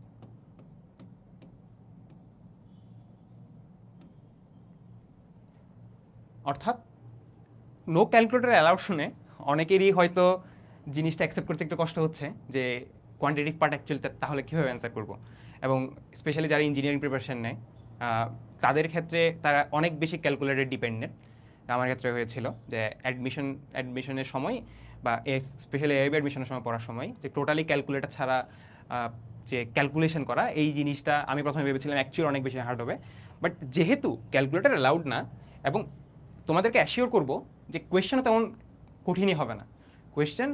কখনোই কোয়েশ্চেন কঠিন হবে না যে যেটা দেখে তুমি ভাববা যে অ্যাকচুয়ালি এই কোয়েশ্চেন আমি কখনো দেখি নাই, বা কোয়েশ্চেনটা অ্যাকচুয়ালি অনেক বেশি হার্ড। এই ফিলিংটা আসার কোনো কারণ নেই, কারণ কোয়েশ্চেন অ্যাকচুয়ালি অনেক বেশি ইজি করা হয়। বাট প্রবলেমটা হয়ে যায় যে কোয়েশ্চেন যখন ইজি করা হয় তখন তোমার কম্পিটিশন অনেক বেশি হাই হয়, কারণ এখানে একটা অ্যাভারেজ স্টুডেন্টও হচ্ছে অ্যান্সার করতে পারে ওইসব কোয়েশ্চেন, অ্যান্ড হচ্ছে একটা ভালো স্টুডেন্ট অ্যান্সার করতে পারে। এবং আমাদের ভার্সিটিতে এটা সত্য যে লাস্ট 3-4 ইনটেক আগে বা লাস্ট এই 2-3 বছরে আগে তারা হচ্ছে অনেক বেশি স্টুডেন্ট নিয়েছিল, অ্যান্ড তখন অ্যাডমিশন এক্সামটা আসলে তেমন ইম্পর্টেন্ট ছিল না, তুমি অ্যাটেন্ড করতা একটা মিনিমাম অ্যামাউন্ট অফ তুমি কোয়েশ্চেন অ্যান্সার করলে বা মিনিমাম অ্যামাউন্ট অফ নাম্বার পেলে অ্যাকচুয়ালি চান্স পাওয়াটা অনেক বেশি ইজিয়ার হতো। বাট এখন এই টাইমে এসে অ্যাডমিশনটা একটু বেশি প্রবলেমেটিক হয়ে যায়, একটু বেশি কম্পিটিটিভ হয়ে যায়, কারণ এখন অ্যাকসেপ্টেন্স রেট অনেক কমেছে ভার্সিটিতে। অ্যাকসেপ্টেন্স যখন কমে, সো তোমার প্রিপারেশনটা অ্যাকচুয়ালি অনেক বেশি বেসিক ভিত্তিক নেওয়া উচিত, রেদার দেন যে তুমি সব কিছুই টার্গেট করবা। এটা নিয়ে সামনে হচ্ছে আমি পার্ট টু পোর্শন বলতে যাব। বাট এখন অ্যাকসেপ্টেন্স রেট যেহেতু একটু কম, সো প্রিপারেশনটাও একটু ওভাবে ভালো হওয়া উচিত। সো নো ক্যালকুলেটর যেহেতু বলা হয়েছে, তার মানে এখন ফ্রি হ্যান্ড ক্যালকুলেশন একটু প্র্যাকটিস করা উচিত। আর হ্যাঁ, এটা সবসময় মনে রাখবা, যখন নো ক্যালকুলেটর যে কোনো ইউনিভার্সিটির দিক না কেন, সেটা প্রাইভেট হোক পাবলিক হোক, যে ইউনিভার্সিটিতে নো ক্যালকুলেটর বলে, সব ইউনিভার্সিটি অ্যাকচুয়ালি তোমার জন্য কোয়েশ্চেন ওভাবেই বানায় যাতে তোমার কোয়েশ্চেনগুলো অ্যাকচুয়ালি ক্যালকুলেটর যাতে প্রয়োজন না হয়, তুমি ফ্রি হ্যান্ডে করতে পারো। এবং বলে রাখি, সেটা হচ্ছে অনেক সময় এমন কিছু কোয়েশ্চেন থাকে যে কোয়েশ্চেনগুলো অ্যাকচুয়ালি ক্যালকুলেটর ছাড়া করা যাবে না। সবসময় মনে রাখবে কোয়েশ্চেনগুলো তোমাকে তোমার গতিকে থামিয়ে দেওয়ার জন্য করা হয়েছে, যাতে তুমি এই কোয়েশ্চেনগুলোর পিছনে বেশি টাইম ইনভেস্ট করো। এবং তুমি যদি অ্যাকচুয়ালি ওই জিনিসটা ফিগার আউট করতে না পারো যে কোয়েশ্চেনের পিছনে অ্যাকচুয়ালি অনেক বেশি টাইম দেওয়া উচিত না, আই শুড মুভ অন, যে আমি যদি অ্যান্সার করতে না পারি, সো ওই সব কেসে তোমার মুভ অন করা উচিত অন্য একটা কোয়েশ্চেন অ্যান্সার করার জন্য। এবং লাস্টে তুমি যখন সব কিছু অ্যান্সার করবা, তখন তুমি ট্রাই করবা যে অ্যাকচুয়ালি এই কোয়েশ্চেনটা কি ক্যালকুলেটর দিয়ে সলভ করা যাবে কি যাবে না। সো ক্যালকুলেটর অ্যালাউড না, এই জিনিস সবসময় খেয়াল রাখবা। তারপরে আচ্ছা, একজন যা জানতে চেয়েছে এআইইউবি ল কেমন। এআইইউবি লতে হচ্ছে অন্যান্য ডিপার্টমেন্টের তুলনায় এআইইউবি ল সবচেয়ে কম স্টুডেন্ট নেয়। আমার জানা মতে লাস্ট ইনটেকে তারা হচ্ছে 90 জন নিয়েছিল, বা এর চেয়ে কম যদি ইনফরমেশনটা, তবে হ্যাঁ এর চেয়ে বেশি না, 90-এর চেয়ে অবশ্যই বেশি না। সো এত কম স্টুডেন্ট না হয়, এবং তারা সবসময় চায় ল এর যাতে ওভারঅল যে কোয়ালিটি আছে, এআইইউবি ল অ্যাকচুয়ালি অনেক অনেক ভালো। তুমি র্যাঙ্কিং চেক করতে পারো হচ্ছে, বা অন্যান্য সিনিয়রদের সাথে কথা বলে দেখতে পারো, ল অনেক বেশি ভালো, এবং ল এর এক্সাম অ্যাকচুয়ালি অনেক বেশি কম্পিটিটিভ হয়। সো তুমি যদি টার্গেট করছো তুমি এআইবি ল এর জন্য পড়বা, যেসব পোর্শনগুলো দেখিয়েছি ওই সব পোর্শনগুলোতে অ্যাকচুয়ালি ভালোভাবে যাতে তুমি প্রিপারেশন নাও, এবং ভাইবাতে অ্যাকচুয়ালি ল এর ক্ষেত্রে প্রাইমারি পর্যায়ে হয়তো অনেকে ডাকলেও ভাইবার জন্য, বাট ল পোর্শনের জন্য স্পেশালি ভাইবাটা অনেক বেশি ইম্পর্টেন্ট। কারণ ওই সব জায়গাগুলোতে যে তুমি একজন ভালো লয়ার হতে পারবা কিনা, বা ল এর জন্য তুমি কি অ্যাকচুয়ালি সুটেবল কিনা, এই জিনিসটা অনেক বেশি টেস্ট করা হয়। সো ল সাবজেক্ট অনেক বেশি বেটার। সো যাতে তোমরা ল এর জন্য যারা পরীক্ষা দিচ্ছ তারা অ্যাকচুয়ালি ভালোভাবে প্রিপারেশন নাও, এই জিনিসটা ইনশিওর করবা। আচ্ছা, সামনে কোনো কোয়েশ্চেন থাকলে আমরা এখানে এসে ডিসকাস করব। এখন আগাই যে কোন কোন সেকশন থেকে থাকবে। সেকশনটা অ্যাকচুয়ালি এক এক ডিপার্টমেন্টের ক্ষেত্রে এক এক সেকশনও হতে পারে। আমি প্রথমে শুরু করছি ভার্বাল পার্ট দিয়ে। ভার্বাল পার্ট থেকে সবচেয়ে ইম্পর্টেন্ট পোর্শনগুলো কী কী। প্রথমে দেখছি হচ্ছে spelling, notifying error, word analogy, verb tense, preposition conjunction, idioms and phrases, passage based question, synonym and antonym, sentence rearrangement. এখানে এই স্পেসের আগে পর্যন্ত, অর্থাৎ এই এতটুকু, আচ্ছা আমি কালারটা চেঞ্জ করি, আচ্ছা, সো এই পোর্শনে এইটা just FST, faculty of science and technology, অর্থাৎ সিএসসি বা সাইবার সিকিউরিটি, এই সাবজেক্টগুলোর জন্য। আর হচ্ছে এফই অর্থাৎ ট্রিপলি বা এই সাবজেক্টগুলোর জন্য। এই দুই পোর্শনের জন্য এইগুলাই। এর পরেরগুলো হচ্ছে এফএসটি এবং এফই এর জন্য ইম্পর্টেন্ট না, বাট তাও তুমি যখন একটা প্রিপারেশন নিচ্ছ, যখন অ্যাডমিশন প্রসেসটা একটু রিগোরাস, আমি তাও সাজেস্ট করব এই পোর্শনগুলোও যাতে এফএসটি এবং এফই এর যারা অ্যাডমিশন ক্যান্ডিডেট আছে ওরা যাতে এই পোর্শনটা পড়ে। আচ্ছা, এবং এই পোর্শনগুলা এবং এই দুই পোর্শনগুলা বাকি যে আছে, বাকি যে ডিপার্টমেন্টগুলো আছে ওই ডিপার্টমেন্টগুলোর জন্য এই দুই পোর্শনে সবগুলোই ইম্পর্টেন্ট। ঠিক আছে? সো এটা এইগুলা হচ্ছে আমরা সামনে দেখাবো, just rest of the department. Okay, এখানে জাস্ট এই জিনিসগুলো এক্সপ্লেন করে নিই, কারণ জিনিসগুলো খুব বেশি সিম্পল এবং এক্সাম্পল আকার আমি দেখাচ্ছি না, সামনে এগুলোর এক্সাম্পল দেখাবো। আইডিয়মস অ্যান্ড ফ্রেজেস, তোমাকে জেনারেলি হচ্ছে 4টা এমসিকিউ, একটা এমসিকিউ দেখা দিতে পারে, এবং সেখানে হচ্ছে একটা আইডিয়ামস অ্যান্ড ফ্রেজের একটা ওয়ার্ড মিসিং থাকতে পারে, ঠিক আছে? তো এই ধরনের ফ্রেজগুলোর যে একটা ওয়ার্ড মিসিং, এগুলো তোমার অ্যাকচুয়ালি জানা থাকতে হবে। সো কিছু কমন কিছু আইডিয়ামস অ্যান্ড ফ্রেজেস থাকে যেগুলো হচ্ছে যে কোনো অ্যাডমিশন বুক অথবা হচ্ছে তোমার যদি কোনো আইডিয়া না থাকে আমরাও প্রোভাইড করতে পারি। বাট জেনারেলি গতানুগতিক যে কোনো অ্যাডমিশন বুক, সেগুলো হতে পারে ভার্সিটি প্রিপারেশন অ্যাডমিশন বুক। এখানে প্রাইভেট ইউনিভার্সিটি না, জেনারেলি পাবলিক ইউনিভার্সিটি অ্যাডমিশন বুক যেটা থাকে, ওখানে তুমি আইটেমস অ্যান্ড ফ্রেজেসের কিছু একটা নর্মাল চার্ট পেয়ে যাবে 20 থেকে 30টা। জেনারেলি ওইসব জিনিসগুলো দেখলে হয়। আর অথবা তুমি এআইও ইউজ করতে পারো, যে give me some common items and phrases, পেয়ে যাবা ওই লিস্টগুলো। এগুলো মনে রাখবা, অ্যান্ড আশা করি ওইসব জায়গা থেকে অ্যাকচুয়ালি প্রবলেম ফেস করার কোনো হবে না, কারণ কোয়েশ্চেন আইটেমস অ্যান্ড ফ্রেজ থেকে দুই একটাই থাকবে। তুমি যদি বাই চান্স নাও পারো, ইউ ক্যান স্কিপ অ্যাকচুয়ালি। কারণ আমার অ্যাডমিশনে যে 100 মার্কস আছে, আমি তো কখনো বলবো না অ্যাকচুয়ালি 100।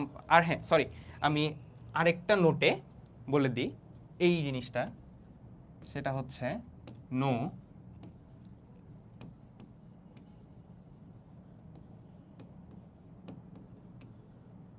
Negative marking.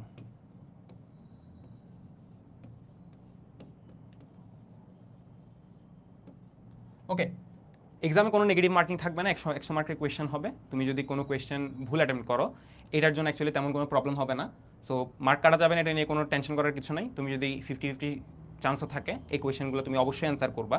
সো ওই সব জায়গা থেকে এটা একটা গুড থিং, যে মার্কস অ্যাকচুয়ালি একটা গুড থিং, একটা ব্যাড থিংও, কারণ যেহেতু কোনো নেগেটিভ মার্কিং থাকে না, এই জন্য জেনারেলি মার্কস সবসময় একটু হাই থাকে সবারই। সো কম্পিটিশনটা একটু রিগরাস হয় ওই সব প্রসেসে।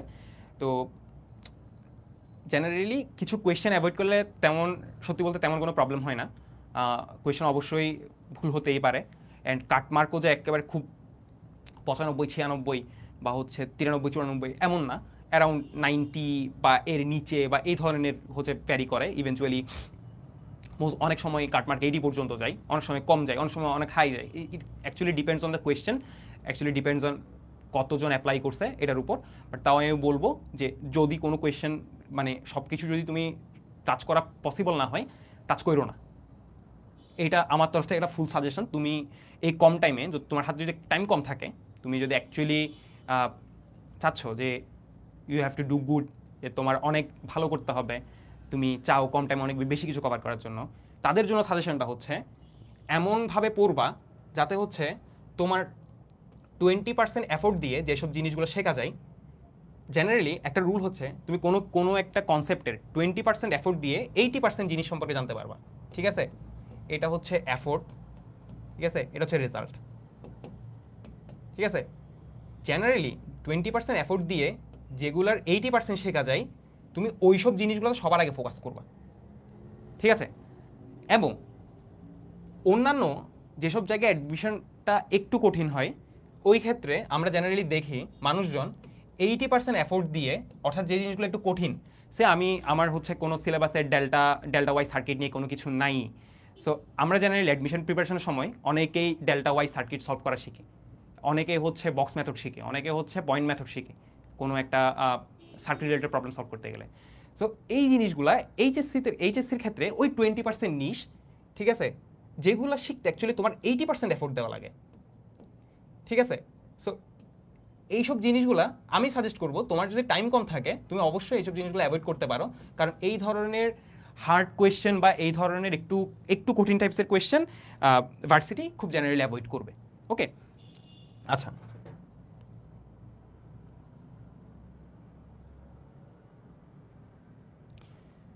এরপরে secondly passage based question. Passage based কোয়েশ্চেনগুলো হচ্ছে তোমাকে, যে আমরা সবাই পরিচিত যে এইচএসসিতে বা এসএসসিতে আমরা যেই প্যাটার্নটা ফলো করে এসেছি, যে আমাদেরকে জেনারেল একটা প্যাসেজ দেওয়া থাকে, সেখানে একটা কনটেক্সট নিয়ে কথাবার্তা বলা হয়।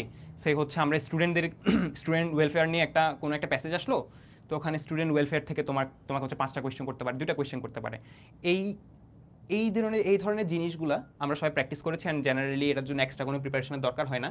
বাট দেন এগেইন তোমরা চাইলে বিভিন্ন অ্যাডমিশন বুক থেকে বা এইচএসসির যে আমরা টেস্ট পেপার সলভ করেছিলাম, ওই সব টেস্ট পেপার থেকে একটু করে দেখে নিতে পারো, যে যাতে তুমি খুব দ্রুত অপশনসগুলো আইডেন্টিফাই করতে পারো, যাতে একটু প্রবলেম সলভিং স্কিলগুলো বাড়ে, যাতে হচ্ছে ফার্স্ট তুমি কোনো একটা জিনিস একটা প্যাসেজ থেকে খুঁজে বের করতে পারছো কিনা এই জিনিসটা তুমি টেস্ট করবা প্যাসেজ বেসড কোয়েশ্চেন থেকে।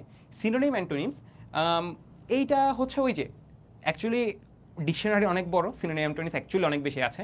সো আমরা ট্রাই করবো যে কমন যে সিনোনিমস এবং অ্যান্টোনিমস এইসব জিনিসগুলো দেখার, কারণ এগুলো নিয়ে যদি সাজেশন দিতে হয় এক একজনের ক্ষেত্রে এক একজনের ওয়ার্ড ভোকাবুলারি এক এক রকম।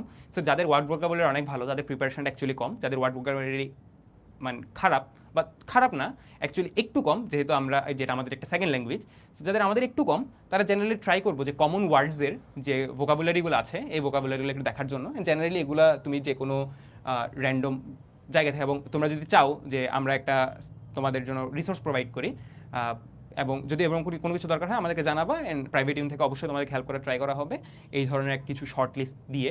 অ্যান্ড এটা হচ্ছে সেন্টেন্স রিঅ্যারেঞ্জমেন্ট। আর একটা সিম্পল জিনিস যে একটা সেন্স মেক করা না এভাবে এরকম পোর্শনে তোমাকে হচ্ছে ধরো এরকম একটা say I M a human, ঠিক আছে? So I M a human, ঠিক আছে? এ বি সি ডি এরকম করে দেওয়া আছে। সো এখানে ওয়ার্ডগুলো কেমনভাবে অ্যারেঞ্জ করা হবে, তোমাকে জাস্ট অপশনস দেওয়া থাকবে। সে অপশন এতে বললো যে তোমার ওয়ার্ডসের রাইট রিঅ্যারেঞ্জমেন্ট হচ্ছে প্রথমে বি বসবে, তারপরে সি বসবে, তারপরে এ বসবে, তারপরে ডি বসবে।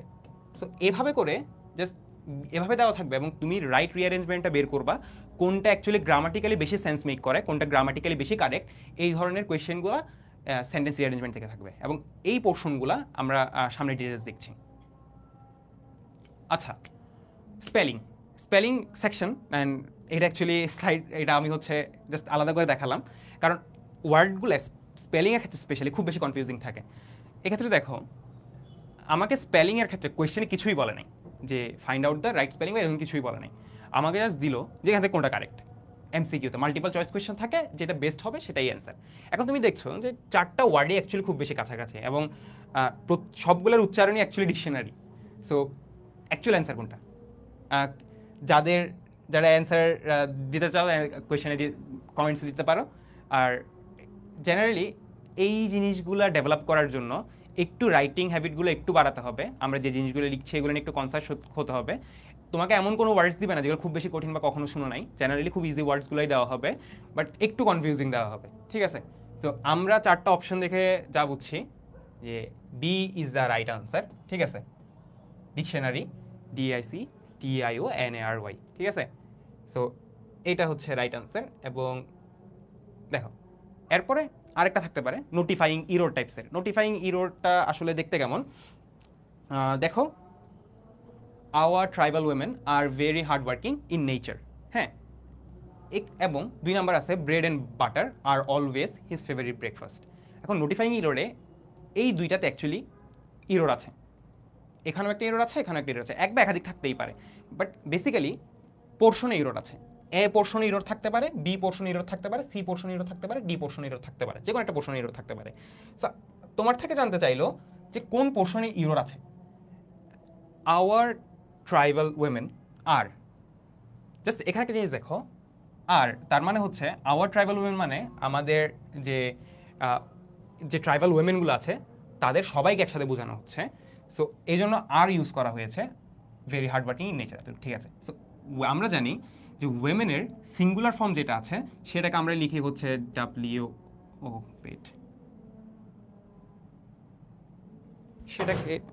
সেটাকে আমরা লিখি হচ্ছে WOMAN, ঠিক আছে? এইটার প্লুরাল ফর্ম হবে WOMEN, ঠিক আছে?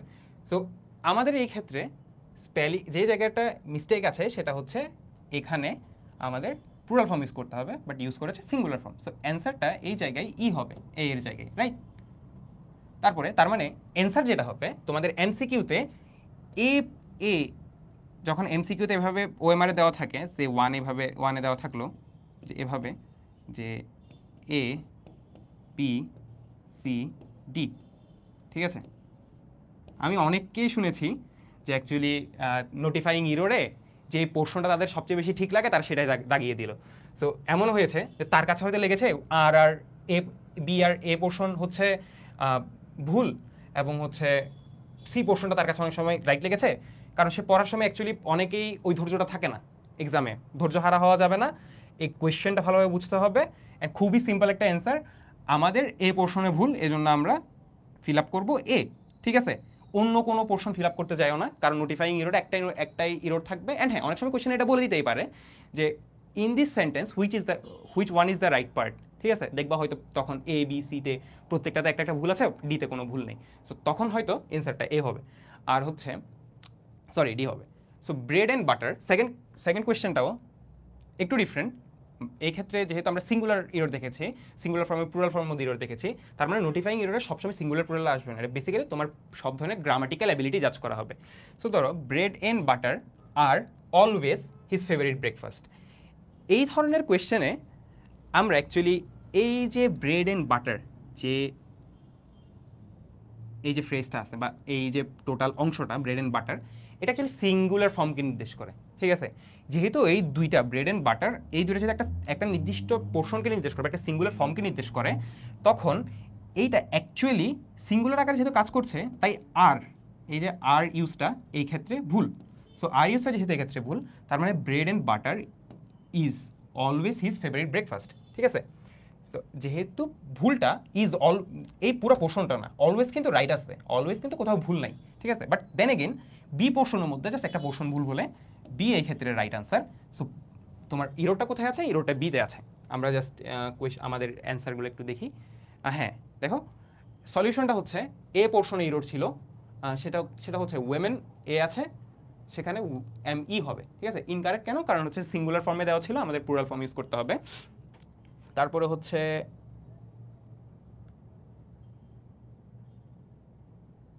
ওকে, তারপরে সেকেন্ড পোর্শন হচ্ছে ইরোডটা আছে হচ্ছে বিতে, অর্থাৎ এখানে আর ইউজ করা হয়েছে, অ্যান্সার হবে ইজ। কেন? কারণ bread and butter is a singular compound subject. এখন সিঙ্গুলার কম্পাউন্ড সাবজেক্ট বলতে আমরা এমন কিছু সাবজেক্টকে বুঝি যেগুলো অ্যাকচুয়ালি দেখতে লাগে প্লুরাল, কারণ একাধিক অবজেক্ট থাকে সেখানে, বা একাধিক ওয়ার্ডস থাকে, সো অনেক সময় শুনতে লাগে এগুলো হচ্ছে অ্যাকচুয়ালি প্লুরাল, বাট দুইটা যখন একসাথে কাজ করে, এন্ড হিসেবে কাজ করে, এইসব কেসগুলো বা এই ধরনের সেন্টেন্সগুলো জেনারেলি সিঙ্গুলার কম্পাউন্ড সাবজেক্ট। তো সিঙ্গুলার কম্পাউন্ড সাবজেক্টগুলোর আরও কিছু এক্সাম্পল হচ্ছে তোমার rice and beans and law and order. এই ক্ষেত্রে ল অ্যান্ড অর্ডারের ক্ষেত্রেও ইজ হবে, রাইস অ্যান্ড বিনসের ক্ষেত্রেও দেখো এখানে কিন্তু এস আছে, ঠিক আছে না? তো অনেক কাছে মনে হইতেই পারে যে রাইস অ্যান্ড বিনস যেহেতু অনেক সংখ্যা বলছে, আমি এরপরে আর বসিয়ে দিই, তারপর কি হবে? অ্যান্সারটা ভুল হবে, ঠিক আছে? তো তোমাদের বসাতে হবে যে ইজ, অর্থাৎ আমাদের এটাকে হচ্ছে সিঙ্গুলার হিসেবে ট্রিট করতে হবে। সো এগুলো সিঙ্গুলার কম্পাউন্ড সাবজেক্ট, এইসব জিনিসগুলো হচ্ছে তেমন তোমাদের প্রবলেম হওয়া উচিত না আশা করি, কারণ জেনারেলি আমাদের একটা সেন্স থাকে, সেন্স জাস্ট এই জিনিসটা মনে রাখতে হবে যে যখন এই ধরনের দুইটা ওয়ার্ড সেম মিনিংকে রিপ্রেজেন্ট করে, এগুলো হচ্ছে সিঙ্গুলার কম্পাউন্ড সাবজেক্ট, এগুলোর ক্ষেত্রে আমরা ইজ বসাবো। অ্যান্ড এই ধরনের প্র্যাকটিসগুলো তোমরা করতে থাকবা ভার্সিটির অ্যাডমিশনের জন্য। এই ধরনের পোর্শন টু পোর্শন কোয়েশ্চেন আসতেই পারে, ঠিক আছে? তারপরে ওয়ার্ড অ্যানালজি হচ্ছে মোটামুটি সবচেয়ে ইজি।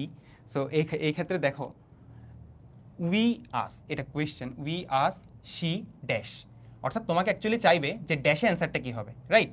সো ড্যাশে অ্যান্সারটা কী হবে?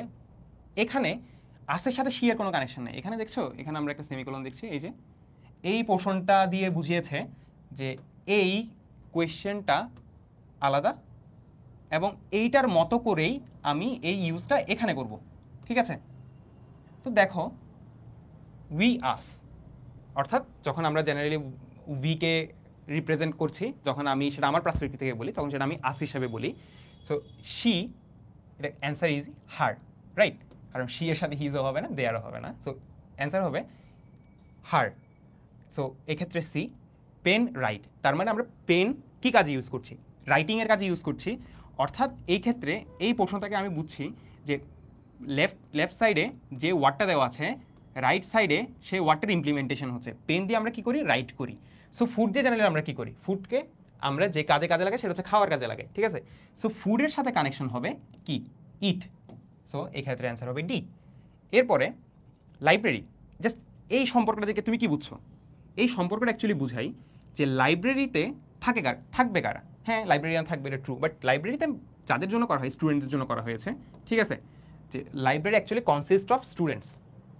সো কিচেন হচ্ছে থাকবে হচ্ছে কে, কাস্টমার কি গিয়ে কিচেনে থাকবে না, কাস্টমারে থাকবে হচ্ছে শেফ, ঠিক আছে, কিচেনে থাকবে হচ্ছে শেফ। সো অ্যান্সার হবে শেফ। এই পোর্শনটা মানে ও ইজিয়ার, এবং আমি আশা করবো এই পোর্শন থেকে যাতে কেউ কোনো কিছু ভুল না করি। এবং এই ধরনের ইজি পোর্শনগুলো অ্যাকচুয়ালি তুমি যদি ভুল করো তখন হয় কি যে এই পোর্শনগুলো যে কেউই হচ্ছে খুব ইজিলি অ্যান্সার করতে পারে। যে কেউই যেহেতু খুব ইজিলি অ্যান্সার করতে পারে তখন তুমি অ্যাকচুয়ালি কম্পিটিশনে খুব বেশি পিছিয়ে যাও। সো ইজি পোর্শনগুলোতে কখনোই কোয়েশ্চেন ভুল করা যাবে না। কোয়েশ্চেন যদি কঠিন থাকে তুমি মনে রাখবা যে এই কোয়েশ্চেনগুলো যেহেতু আমিই পারছি না, তার মানে মোস্ট অফ দ্য স্টুডেন্ট পারবে না। এবং মোস্ট অফ দ্য স্টুডেন্ট যেহেতু পারছে না, অনেকেই দেখবা এর মাঝখানে ইজি পোর্শনগুলোই ভুল করে বসে থাকে, এবং ইজি পোর্শনগুলো যখন ভুল হয়ে যায় তখন ম্যাক্সিমাম থেকে তুমি কম্পিটিশনে পিছিয়ে যাও। ওই সব জায়গাগুলো অ্যাকচুয়ালি ডিসাইডিং ফ্যাক্টর। সো সবাই যেগুলো পারছে অবশ্যই সেগুলো তোমাকে পারতে হবে, এবং ইজি পোর্শনগুলো মনে রাখতে হবে, প্যাটার্নগুলো মনে রাখতে হবে। এই যে ওয়ার্ড অ্যানালজি খুব ইজি একটা পার্ট, যাতে আমরা এগুলো ভুল না করি, এই জিনিসগুলোতে আমরা সতর্ক থাকি, ঠিক আছে। এরপরে ভার্ব এন্ড টেন্স, এই জিনিসগুলো আমরা অ্যাকচুয়ালি সেই ছোট থেকে অনেকদিন ধরে পড়ে আসছি। এই পোর্শনগুলোর জন্য তাও আমি সাজেস্ট করব যে খুব বেসিক জিনিসগুলো আমরা একটু পড়ে নিই। যেমন এই যে থার্ড পার্সন সিঙ্গুলার নাম্বার শেষে এস বাই এস, বা এই ধরনের খুব খুব ইজি টার্মস, ঠিক আছে। বা আর এগুলোর থেকে বেরিয়েও আমরা যেগুলো তিনি পড়েছি, অ্যাডমিশনের জন্য পড়েছি বা বিভিন্ন জায়গার জন্য পড়েছি, এইসব জিনিসগুলোতে আমরা একটু ইমপ্লিমেন্ট করি, একটু যাতে সিরিয়াসলি দেখি এসব জিনিস। কারণ দেখো আমরা এখানে কি দেখছি, economics dash my favourite subject in college though I hated. তার মানে দেখো এটা হেটেড দিয়ে আমি বুঝছি যে এই টেন্সটা বা এখানে যেটা ইউজ হচ্ছে সেটা হচ্ছে পাস্ট টেন্স ইউজ হচ্ছে, এবং আমি অতীতের কথা যেহেতু বলছি তার মানে এখানে এমন কোনো একটা ভার্ব ইউজ হবে যেটা অ্যাকচুয়ালি পাস্টকেই নির্দেশ করে, ঠিক আছে, ভার্ব এন্ড টেন্সে। সেকেন্ড প্রশ্ন দেখো, Spiderman reach the party after Batman would leave have left, ঠিক আছে। এখন দেখো স্পাইডারম্যান রিচড, এই ধরনের ছোটো ছোটো কিউগুলা বা এই ধরনের ছোটো ছোটো ক্লুজগুলো অ্যাকচুয়ালি তোমাকে ধরতে হবে এই ধরনের এগুলোর রাইট অ্যান্সারগুলো বের করতে। কারণ অনেক সময় হয় কি যে আমরা অনেক বেশি রুলস পড়ে জাস্ট একটা ওয়ার্ড মিলে গেছে, আপনি হচ্ছে ওই টেন্সকেই চিন্তা করে অ্যান্সারটা দিয়ে দিলেন। আমি জাস্ট মানে এই ধরনের জিনিসগুলো এক্সাম হলে অ্যাকচুয়ালি বেশি হয়। আমি সামনে নিয়ে কথা বলবো এক্সাম হলে অ্যাকচুয়ালি স্ট্র্যাটেজিসগুলো কেমন হওয়া উচিত, বাট এক্সাম হলে যে জিনিসগুলো বেশি হয় সেই জিনিসগুলো আমরা ছোটোখাটো জিনিসগুলো অনেক সময় মিস করে চলে যায়। সো আপনাদের করতে হবে এক্সাম হলে একটা পেন্সিল নিতে হবে, এবং পেন্সিলে যেসব কিউজগুলো আপনার মনে হয় যে এইটার মেইন লাইন, এগুলো আপনি দাগিয়ে রাখবেন। সো হয়টা কি, যখন আপনি রিভাইজ দেওয়ার টাইম পান তখন অ্যাকচুয়ালি আপনি জাজ করতে পারেন আপনি কোনটার উপর ডিসাইড করে অ্যান্সারটা নিয়েছেন, অ্যান্ড অবশ্যই এক্সামের পর অবশ্যই সেটা মুছে দিবেন। সো এই ক্ষেত্রে সি বি অ্যান্ড হচ্ছে সরি এ এন সি হচ্ছে অ্যান্সার হবে। সো আমরা দেখি ডি অ্যান্ড সি ওয়াজ, আমি খেয়াল করিনি এটা। So economics was my favourite subject in college though I hated the math portion in it. আর এটার ক্ষেত্রে Spiderman reach the party after Batman had left, ঠিক আছে। সো এইসব জিনিস নিয়ে এই ধরনেরই কোয়েশ্চেন আসবে, খুব সিম্পল কোয়েশ্চেন আসবে, মানে নো নিড টু ওয়ারি। আপনি হচ্ছে এমন কোনো কিছু প্রিপারেশন অ্যাকচুয়ালি নিতে যাইয়েন না। ওই যে আমি যেটা বললাম যে মানে যেই 20% শেখার জন্য আপনার 80% এফোর্ট দরকার, মোস্ট প্রবাবলি এই ধরনের কোয়েশ্চেন এখানে আসবে না। অ্যান্ড আইবিএ টাইপসের যে প্রিপারেশনটা অ্যাকচুয়ালি ওই টাইপের প্রিপারেশন দরকার নাই, স্পেশালি ফার্স্ট ছাড়া। ফার্স্টের প্রিপারেশনটা একটু ভালোভাবে দরকার, অর্থাৎ faculty of arts and social সায়েন্সের প্রিপারেশন একটু ভালোভাবে দরকার, ইংলিশের ক্ষেত্রে স্পেশালি, কারণ আপনাদের ওই ক্ষেত্রে 70 মার্কস আছে। অন্যান্য ডিপার্টমেন্টে খুব বেসিক কিছু প্রিপারেশন রাখতে হবে, আপনি খুব বেশি ফ্রিক আউট হবেন না। তবে অবশ্যই ইংলিশ পোর্শন এবং ভার্বাল পোর্শনটা কি অবহেলা করবেন না। আমি যেহেতু বলছি ইজি হবে, তার মানে এই না যে কি অবহেলা করবেন, কারণ অবহেলা করলে হয়টা কি যে এই পোর্শনে 50 মার্কস ডিপেন্ড থাকে। আপনি যতই ভালোই ম্যাথ পারেন, যতই ভালোই হচ্ছে আপনি ফিজিক্স পারেন, ওটা অ্যাকচুয়ালি ম্যাটারই করবে না। কারণ ফিজিক্স থেকে কোয়েশ্চেন আসবে সর্বোচ্চ 10 থেকে 12টা, ম্যাথ থেকে সর্বোচ্চ কোয়েশ্চেন আসবে 15 থেকে 13টা। সো 13 থেকে 15টা কোয়েশ্চেন যখন ম্যাথ ফিজিক্স তুলনায় ভার্বাল পোর্শন থেকে বেশি কোয়েশ্চেন আসছে, অবশ্যই আপনার ভার্বাল পোর্শনে ফোকাসটা দেওয়া উচিত, এবং এই বেসিক জিনিসগুলো আপনার মনে আছে কি না এই জিনিসটা একটু টেস্ট করা উচিত, রাইট। সো সবাই আশা করি কেউ এই পোর্শনগুলো অবহেলা করবেন না। সবচেয়ে বেশি ইম্পর্টেন্স আমি সাজেস্ট করবো, আপনি যে ডিপার্টমেন্টের হন না কেন, ল ছাড়া, লতে অ্যাকচুয়ালি লটা জিনিসগুলো একটু বেশি ইম্পর্টেন্স দিতে হয়, বাট বাকি সব ডিপার্টমেন্ট, ল ডিপার্টমেন্টও ইংলিশের প্রতি খুব বেশি ফোকাস করবেন। কারণ আপনার কারিকুলাম ফিউচারে হবে ইংলিশে, ভার্সিটি কমিউনিকেশন, টিচারের সাথে কমিউনিকেশন হবে ইংলিশে। সো আপনি যদি অ্যাকচুয়ালি ইংলিশের প্রতি ভালো ফোকাস না হন বা ইংলিশে যদি ভালো মতো না পারেন, তাহলে অ্যাকচুয়ালি ভার্সিটিতে আপনি কোপ করতে পারবেন না। সো অ্যাকচুয়ালি ভার্সিটি ওইটাই টেস্ট করে, আপনাকে ইংলিশ কোয়েশ্চেন দিয়ে ওইটাই টেস্ট করছে যে আপনি ওই মিনিমাম ইংলিশটা বা যে ইংলিশ জানাটা ইম্পর্টেন্ট অতটুকু ইংলিশ আপনি পারেন কিনা। তার মানে আপনাকে একেবারে আমি যে বলছি যে কোয়েশ্চেনটা ইজি হবে তার মানে এই না যে কোয়েশ্চেনটা খুব ইজি হবে যেটা আপনি প্রিপারেশন ছাড়া পারবেন। অবশ্যই আপনার প্রিপারেশন নিতে হবে। আপনি যদি খুব একটা ভালো প্রিপারেশন নিতে পারেন, আপনি জিনিসগুলো যদি একটু ভালোভাবে চেক আউট করতে পারেন, তাহলে আপনার প্রিপারেশন তখন আমি বলবো যে স্যাটিসফ্যাক্টরি, আপনি ফ্রিক আউট করবেন না, রাইট? সো এই যে পোর্শনগুলো দেখিয়েছি এই ধরনেরই অ্যাকচুয়ালি কোয়েশ্চেনগুলো আসে, যে আইডিয়াগুলো দিয়েছে এই ধরনের কোয়েশ্চেন আসে। আর হচ্ছে প্রিপোজিশন কনজাংশনও খুব সিম্পল জিনিস। The workshop will continue dash the original plan of action, according to the original plan of action, simple. The phenomenal movie really made my day. এখানে অ্যাকচুয়ালি আপনার কি চেক করা হচ্ছে? প্রিপোজিশন চেক করা হচ্ছে, conjunction ইউজটা check করা হচ্ছে। Phenomenal মুভিটা কি? মুভি একটা নাউন। সো ফেনোমেনাল এই নাউনটাকে মডিফাই করে। সো আমরা কি জানি, কোনো একটা ওয়ার্ড যদি একটা নাউনকে মডিফাই করে দ্যাটস এ অ্যাডজেক্টিভ। আর এই ক্ষেত্রে এই জিনিস হবে অ্যাকর্ডিং টু, ঠিক আছে? সো সি অ্যান্ড এ হচ্ছে রাইট অ্যান্সার। এরপরে সবচেয়ে ইম্পর্টেন্ট পার্ট, অ্যান্ড হচ্ছে আমি এই পার্টটা আপনার সেকেন্ড পোর্শনে ভাইবা পার্টে ইভেনচুয়ালি এই জিনিসটা প্রথম দিকে বলা হয়ে থাকলেও যে এটা ভাইবাতে টেস্ট করা হবে, এটা ভাইবা ছাড়াও টিচাররা ইয়াতেও টেস্ট করেন, রিটেন অ্যাডমিশন রেজাল্ট দেওয়ার সময় টেস্ট করেন। So make sure you write the essay very carefully, and আপনার যাতে এসেটা অ্যাপ্রোপ্রিয়েট হয়, ঠিক আছে? এবং এই এসেটা জেনারেলি আমরা এইচএসসিতে যেভাবে প্যারাগ্রাফ বা এসেগুলো লিখতাম, যে আমরা তেমন একটা কোনো স্ট্রাকচার ফলো করতাম না, আমরা জাস্ট জানতাম যে একটা প্যারাগ্রাফ একটা প্যারাতে লিখতে হয় বা একটা কম্পোজিশন বিভিন্ন প্যারা দিয়ে লিখতে হয়। সো প্যারাতে আমরা জেনারেলি সবাই এটাই জানি যে ফার্স্ট প্যারাটা ইন্ট্রোডাকশন হয়, ঠিক আছে? তারপরে হচ্ছে লাস্ট প্যারাটা কনক্লুশন হয়। একাডেমিক এসে নিয়ে আমি খুব ফ্রিকোয়েন্টলি এবং খুব বেশি কনফিউশন দেখতে পাই। প্রথমে জিজ্ঞেস করে, ভাইয়া একাডেমিক এসেতে কি আমরা হচ্ছে একটা প্যারাতে রাখবো যেটা আমরা প্যারাগ্রাফে করি, নাকি হচ্ছে কম্পোজিশনের মতো আমরা ডিফারেন্ট প্যারা ফলো করব, যে এখানে একটা প্যারা, এখানে দ্বিতীয় প্যারা, এখানে তৃতীয় প্যারা?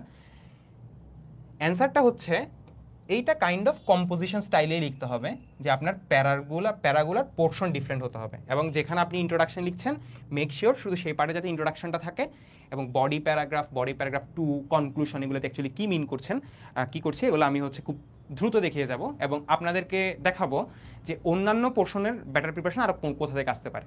আমি শর্টলি দেখিয়ে যাই যে এসে পার্টে আমরা যে ইন্ট্রোডাকশনটা দেখছি, একটা ইন্ট্রোডাকশন লেখার ক্ষেত্রে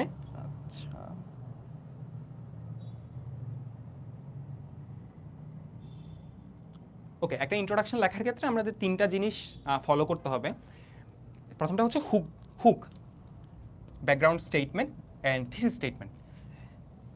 ওয়ার্ডিংগুলা হয়তো অনেকের কাছে শুনে অনেক বেশি হার্ড মনে হচ্ছে, বাট এগুলো এই অ্যাকচুয়ালি জিনিসগুলো খুব বেশি ইজি। এগুলো যেহেতু আইএল স্টাইল ফলো করে, এসে রাইটিংটা আইএল স্টাইল ফলো করে, আপনি টু বি অনেস্ট বিভিন্ন ইউনিভার্সিটি বা হচ্ছে আইএলসের যে রাইটিং স্টাইলটা, এসে রাইটিং স্টাইলটা ফলো করলেই যে কোনো ইউনিভার্সিটির জন্য এনাফ। নট নেসেসারিলি যে আমি আপনাকে এক্স্যাক্টলি যেভাবে শেখাচ্ছি আপনি চাইলে তার চেয়ে মডিফাইড হবে একটু ডিফারেন্টলি লিখতে পারেন, এটা কখনো রং না। বাট মেক শিওর যাতে জিনিসটা অ্যাপ্রোপ্রিয়েট হয় এবং জিনিসটা যাতে এমন কারো থেকে শিখেন যে মানুষগুলো অ্যাকচুয়ালি এটা নিয়ে ওয়েল রিসার্চ। সো দেখেন এই স্টাইলটা অ্যাকচুয়ালি খুব বেশি ইন্টারন্যাশনাল স্ট্যান্ডার্ড, এবং এই জিনিসটাকে অনেক বেশি এনকারেজ করা হয়, ইউনিভার্সিটি এনকারেজ করবে। অ্যান্ড আমি এখান থেকে আরও কিছু টিপস দিব যে আমাদের ইউনিভার্সিটি স্পেশালি রাইটিংটাকে স্যারেরা কীভাবে দেখেন। সো হ্যাঁ দেখাই, এটা একটা পার্ট। এটা হচ্ছে পার্ট 1। আপনি প্রথম প্যারাতে লিখবেন এইটা, মানে আপনার যে প্রথম প্যারা থাকবে এটা হবে ইন্ট্রোডাকশনের প্যারা। তারপরে ইন্ট্রোডাকশনের প্যারার পরে একটা থাকবে বডি প্যারা, ঠিক আছে? বডি প্যারা, ঠিক আছে? বডি প্যারা মানে বডি নিয়ে একটা প্যারাগ্রাফ হবে। বডি প্যারাগ্রাফ অনেক হইতে পারে, 1 2 3টাও দিতে পারেন ইভেনচুয়ালি, বাট আমি সাজেস্ট করব আপনারা ট্রাই করবেন 2টা বডি প্যারাগ্রাফ দেওয়ার। একটা বডি প্যারাগ্রাফ দিয়েও আপনি এসে শেষ করতে পারবেন, বাট 2টা বডি প্যারাগ্রাফ দিলে এই জিনিসটার একটু আউটকামটা বা হচ্ছে এটার ক্রেডিবিলিটিটা, টিচাররা আপনার খাতা কীভাবে দেখছে এই জিনিসটা একটু চেঞ্জ করে দেয়। কারণ 2টা বডি প্যারাগ্রাফ একটা স্ট্যান্ডার্ড বা একটু ভালো, একটা body paragraph generally standard, but 2টা বডি প্যারাগ্রাফ লেখার চেষ্টা করবেন। এই ক্ষেত্রে আমি দেখিয়েছি যে বডি প্যারাগ্রাফ 1, এবং প্রত্যেকটা বডি প্যারাগ্রাফ লেখার ক্ষেত্রে topic sentence explanation, link to thesis, এই জিনিসগুলো actually connected. So same body paragraph দুইটারই হচ্ছে পার্টগুলো সেম, আর হচ্ছে কনক্লুশন দিতে হবে লাস্টে আপনাকে। এই জিনিসগুলো অ্যাকচুয়ালি খুব বেশি সিস্টেমেটিক্যাল অথবা হচ্ছে এগুলা খুব বেশি গ্রামাটিক্যাল জিনিসপত্র। আমি যখন এক্সাম্পল দিয়ে বুঝাবো জিনিসগুলো অ্যাকচুয়ালি খুব বেশি ইজি হয়ে যাবে। এই যে restated thesis, summarize the main points, final thoughts.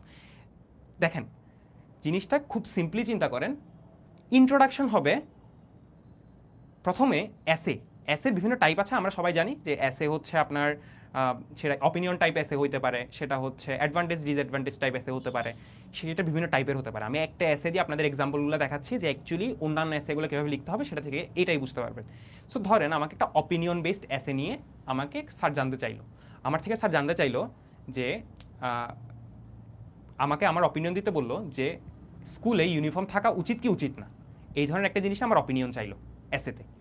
So আমি যে ডিসিশনটাই নিলাম, ইন্ট্রোডাকশনে আমি লিখবো যে what I am going to say.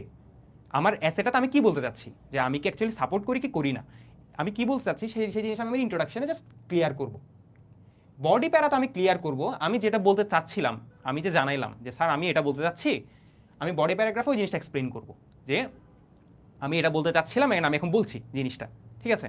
So আমি এক্সপ্লেইন করব বডি প্যারাতে।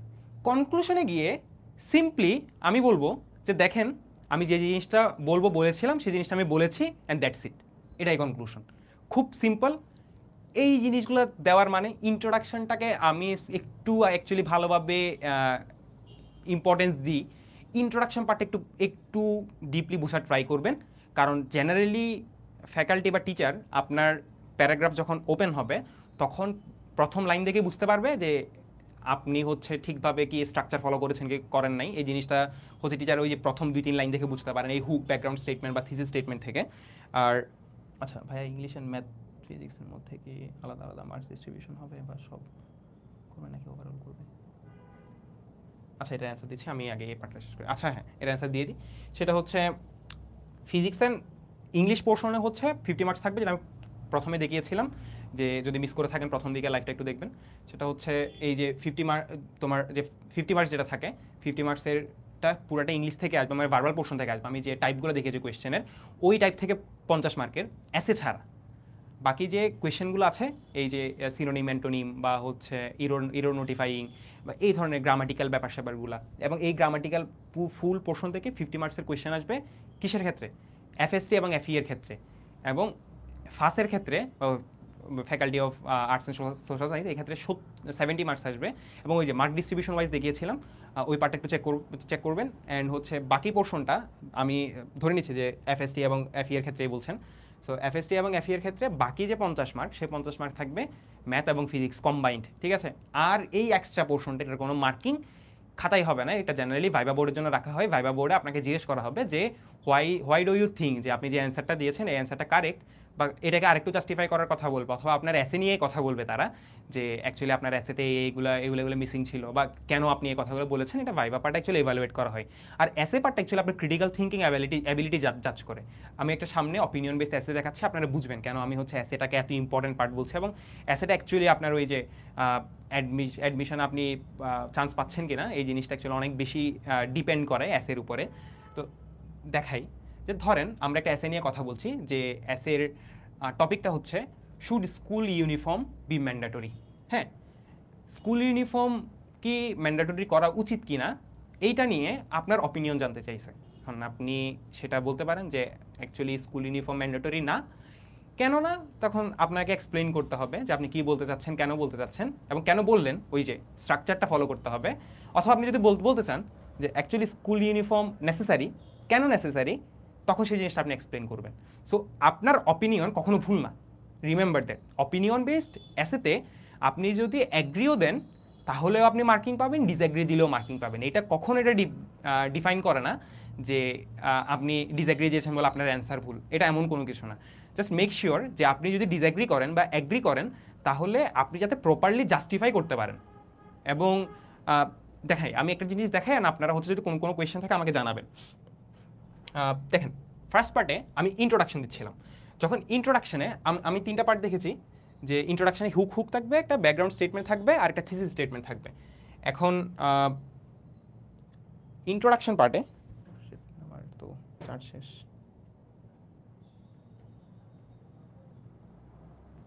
আচ্ছা, সো ইন্ট্রোডাকশন পার্টে হুক জিনিসটা কি?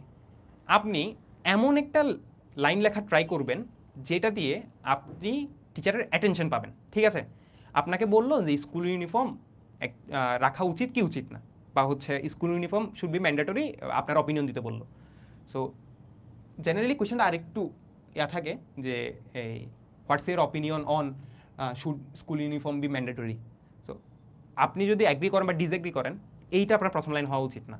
প্রথম লাইন হওয়া উচিত যে আপনি টিচারের মনোযোগ আকর্ষণ করছেন, বা যিনি আপনার খাতা কাটছেন আপনি তার মনোযোগ আকর্ষণ করার ট্রাই করছেন এমন একটা সেন্টেন্স বলে যেই জিনিসটা আপনার ওই অডিয়েন্সটাকে একটু ইন্টারেস্ট দিবে যাতে আপনার লেখাটা সে পড়ে, ঠিক আছে? এবং আপনার যে ডিসিশন, সেই ডিসিশনের সাথে যাতে ওই প্রথম লাইনটা কোনো না কোনোভাবে একটু কানেক্টেড থাকে। যেমন দেখে, ইমাজিন আমি এটা কার পক্ষে লিখছি, আমি লিখছি হচ্ছে এইটা there should be school uniform should be mandatory, এইটা নিয়ে আমি যদি একটা এসে লিখে থাকি, আমি এটাকে কীভাবে জাস্টিফাই করছি দেখেন। Imagine waking up every morning without worrying about what to wear to school. তো আপনার স্কুলে কী পড়তে হবে, আপনার এটা নিয়ে যদি চিন্তা করেন যে আপনার স্কুলে কী পড়তে হবে, এটা নিয়ে আপনার টেনশনই করতে হইল না। সো এইটা দিয়ে আমি আপনাকে বলছি না যে school uniform should B band or not, আমি জাস্ট আপনাকে একটু ইন্টারেস্ট জাগাইলাম, ঠিক আছে? এইটার একটা ব্যাকগ্রাউন্ডে একটা কথা বলে আমি আপনাকে ইন্টারেস্ট জাগাইলাম। অ্যান্ড আমি এই যে কথাটা বললাম বা আমি যে ক্লেমটা করতে চাচ্ছি সামনে, সেটার একটা ব্যাকগ্রাউন্ড ইনফরমেশন আমি অ্যাকচুয়ালি এখন অ্যাড করছি, ঠিক আছে? সো ব্যাকগ্রাউন্ড ইনফরমেশন আমি দিচ্ছি, school uniforms have long been a debate topic among educators, students, and parents. Some believe that they restrict individuality, while others argue that they promote equality, right? So আপনি background স্টেটমেন্টে একটা social context দাঁড় করাচ্ছেন, এখানে আপনি আপনার opinion দেন নাই যে আপনি অ্যাগ্রি করেন কি ডিসএগ্রি করেন, আপনি অপিনিয়ন দেন নাই। আপনি বলতেছেন যে এই লাইনটি ইম্পর্টেন্ট। আপনি জেনারেলি কোনো একটা অপিনিয়ন বেসড এসেতে এই লাইনটা জেনারেলি থাকে, সাম বিলিভ দ্যাট, ওকে? আপনি যদি এই লাইনটা লিখতে না পারেন, যদি এই লাইনটা লিখতেই না পারেন, school uniform have long bin A debate, এই জিনিসটা যদি আপনার মাথায় না আসে, বা এই ধরনের কোনো একটা হুক সেন্টেন্স যদি আপনার মাথায় না আসে, ব্যাকগ্রাউন্ড ইনফরমেশন আপনার মাথায় না আসে, তাহলে আপনি সেই লিখতে পারেন some believe that they restrict individuality while others argue that they promote equality. অর্থাৎ এমন একটা লাইন যেই জিনিসটা পজিটিভ সাইড এবং নেগেটিভ সাইড আপনার সোসাইটি যে এক্সিস্ট করে এই ধরনের একটা ইন্ডিকেশন যাতে দিতে পারে, এই ধরনের ইন্ডিকেশন আপনি সেটাকে বলবেন ব্যাকগ্রাউন্ড ইনফরমেশন। থিসিস স্টেটমেন্টটা হবে ইন মাই অপিনিয়ন, যেহেতু আপনার অ্যাসেটা আপনার অপিনিয়ন নিয়ে, অপিনিয়ন বেসড অ্যাসেটা আপনার অপিনিয়ন নিয়ে যেহেতু বলছে, আপনাকে বলতে হবে ইন মাই অপিনিয়ন। এখন আপনি কি বিলিভ করেন? আপনি বিলিভ করেন school uniform should be mandatory because, এখন একটা কারণ দেখাচ্ছেন, because they foster equality, reduce distraction and build a sense of community among student. এই যে থিসিস স্টেটমেন্ট, এটা কেন দিলেন? এই জিনিসটা যখন আপনি দেন ম্যান্ডেটরি, আপনি কি বলেন? আপনি বলেন হচ্ছে এইটা ইকুয়ালিটিকে ফস্টার করে বা ইকুয়ালিটি জিনিসটাকে প্রমোট করে, তারপরে এইটা রিডিউস ডিস্ট্র্যাকশন, মানে স্কুল বা স্টুডেন্টদের মধ্যে আপনার যে একটা ডিস্ট্র্যাকশন থাকা উচিত, এই যে ডিস্ট্র্যাকশনটা থাকে এই ডিস্ট্র্যাকশনটা অ্যাকচুয়ালি ক্লোজ করে and build a sense of community among students. আপনি এই লাইনটা লেখার মাধ্যমে আপনি বডি প্যারাগ্রাফে কী লিখবেন বা বডি প্যারাগ্রাফে কোন কোন পার্টগুলো থাকবে এই জিনিসটা আপনি এখানে ডিফাইন করলেন। সেটা তো হচ্ছে আপনি বডি প্যারাগ্রাফ 1-এ আপনি কী লিখবেন? আপনি লিখবেন হচ্ছে ফস্টার ইকুয়ালিটি। বডি প্যারাগ্রাফ 2-তে লিখবেন যে ইট রিডিউস ডিস্ট্র্যাকশন। সো এই যে ওভারঅল একটা সিচুয়েশন আপনি আপনার বডি প্যারাগ্রাফগুলাই আপনার থিসিস স্টেটমেন্টে দিয়ে দিলেন। সো যাতে আপনার স্যারে ইন্ট্রোডাকশনটা পড়ে আপনার যিনি খাতা কাটছেন উনি যাতে বুঝতে পারে যে আপনি ওভারঅল প্যারাগ্রাফে কী লিখতে যাচ্ছেন, বা আপনার ওভারঅল প্যারাগ্রাফে যে ইন্টেনশনটা, আপনার অপিনিয়নটা, সেটা যাতে এই পার্টেই হচ্ছে চলে আসে। অর্থাৎ এই এখন কোয়েশ্চেন হচ্ছে আপনার কি হুকটা লিখতে হবে কিনা? না, এই জিনিসটা আমি বোঝানোর জন্য লিখেছি যে আমি যে এই যে একটা জিনিস দিলাম, এই যে আপনাদের একটা জিনিস দেখালাম, এই জিনিস অ্যাকচুয়ালি কী মিন করে, যে hook, background statement, thesis statement, এটা কী মিন করে, এটা অ্যাকচুয়ালি এই পোর্শনটা মিন করে, এবং হুক ওয়ার্ডগুলো আপনার দেওয়ার দরকার নেই। অর্থাৎ ইন্ট্রোডাকশনে আপনি মিনিমাম 3টা লাইন লিখবেন, যে 3টা লাইন একটা হুক রিপ্রেজেন্ট করবে, একটা ব্যাকগ্রাউন্ড ইনফরমেশন, একটা ব্যাকগ্রাউন্ড ইনফরমেশনকে হচ্ছে রিপ্রেজেন্ট করবে, আর একটা হচ্ছে থিসিস স্টেটমেন্টকে রিপ্রেজেন্ট করবে। এবং আপনি লিখবেন লিটারালি এভাবে যে imagine waking up every morning without worrying about what to wear to school, school uniform have long been a debated topic among educators, student and parents. Some believe that they restrict individuality while others argue that they promote equality. Thesis statement, এখন আপনার যে statement এটা সবচেয়ে important, সেটা হচ্ছে in my opinion school uniform should be mandatory. এবং আপনি যদি লিখতেন যে school uniform should not be mandatory, তাহলে অবশ্যই আপনার সেটার পক্ষে এভিডেন্সগুলো এখানে লিখতে হতো। বিকজে লিখে আপনি যে জিনিসগুলো যেইগুলো এভিডেন্স আকারে দেখাইতে চান সেই এভিডেন্সটা আপনি এখানে লিখে দিবেন। অ্যান্ড আমি একটা এক্সাম্পল পড়ে দেখাবো যদি আপনারা চান। আচ্ছা, so build a sense of community among students. এই ওভারঅলটা শর্টলি আপনার অ্যাসেতে একটা জিনিস মনে রাখবেন, যে অ্যাসেতে আপনি যদি যেটা আমরা স্কুল বা কলেজ লাইফে অনেকে হচ্ছে প্র্যাকটিসটা করতাম, যে অনেক বড় করার চেষ্টা করতাম, বা হচ্ছে জিনিসটা অনেক বড় করলে যে টিচার অনেক বেশি মার্ক দিবে, এই ধরনের একটা মানে বদ্ধ চিন্তা ভাবনা থাকতো। মনে রাখবেন এই জিনিসগুলো অ্যাসের ক্ষেত্রে কখনো ট্রু না।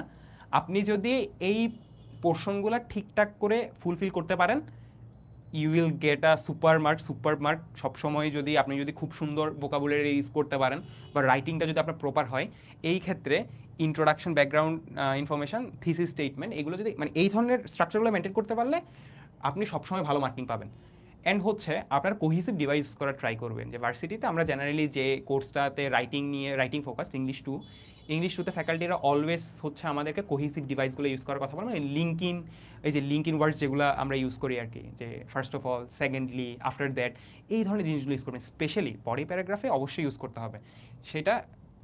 এবং আপনি যদি ভালো করতে চান অবশ্যই ইউজ করতে হবে, মানে এটা ভুল এমন কোনো কিছু না। বাট এআইইউবিতে আমাদের ফ্যাকাল্টিরা জেনারেলি এই জিনিসটাকে সবসময় করতে বলে, এবং আমাদের এটার উপর আলাদা একটা মার্কিংও থাকে, ইউজেস অফ কোহিসিভ ডিভাইস।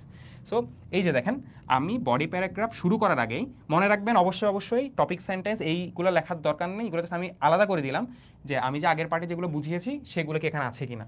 এই যে টপিক সেন্টেন্স, এখানে টপিক সেন্টেন্স শুরু করবো হচ্ছে ফার্স্টলি এই ওয়ার্ডটা দিয়ে, অর্থাৎ কি এটা একটা কোহিসিভ ডিভাইস, মানে লিঙ্ক ইন ওয়ার্ড, ঠিক আছে? এটা একটা কোহিসিভ ডিভাইস, সিডি। আচ্ছা যাই হোক, কিছু বোঝা যাচ্ছে না।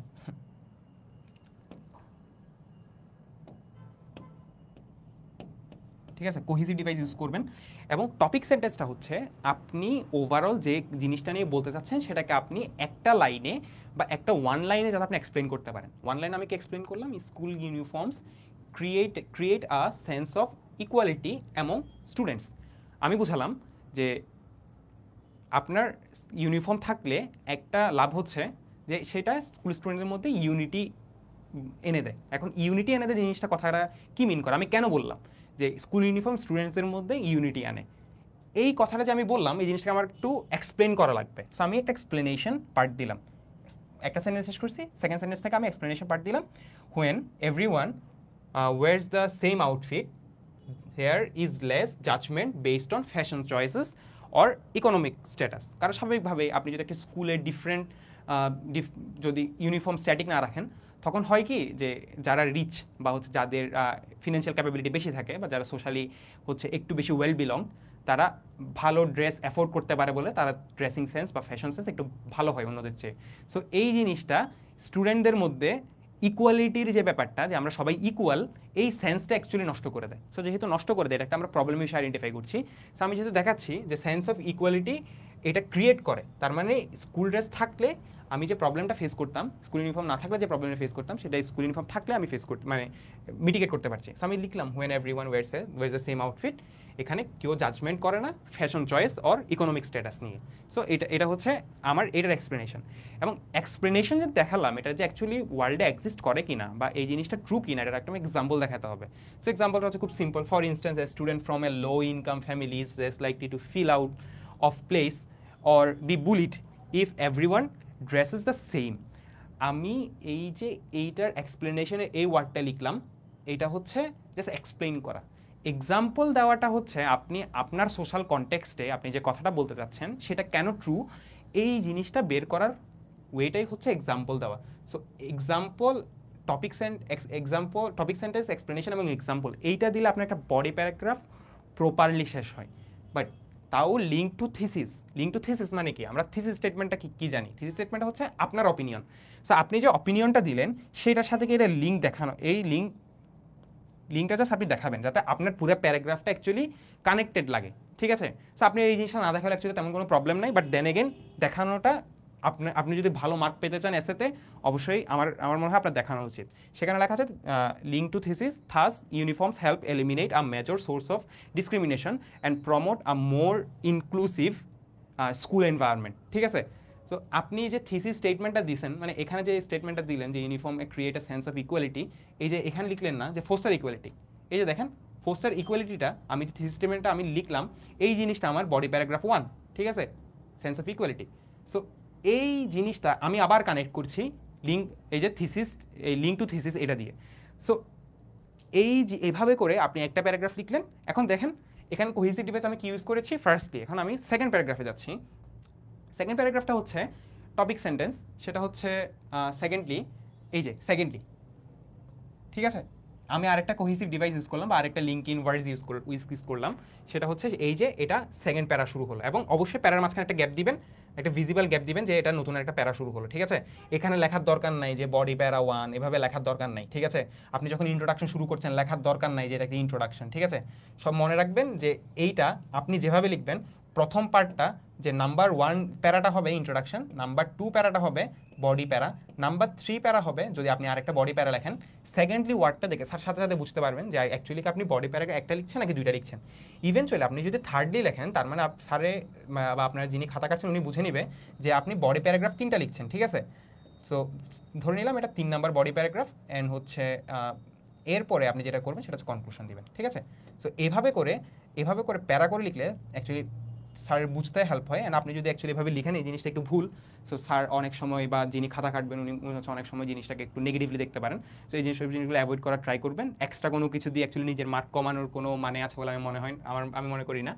তো টপিক সেন্টেন্স এখন সেকেন্ডের ক্ষেত্রে আমি দেখছি, সেকেন্ডলি ইউনিফর্ম রেডিউস ডিস্ট্রাকশন, ঠিক আছে। Reduce distraction is the main idea, ঠিক আছে।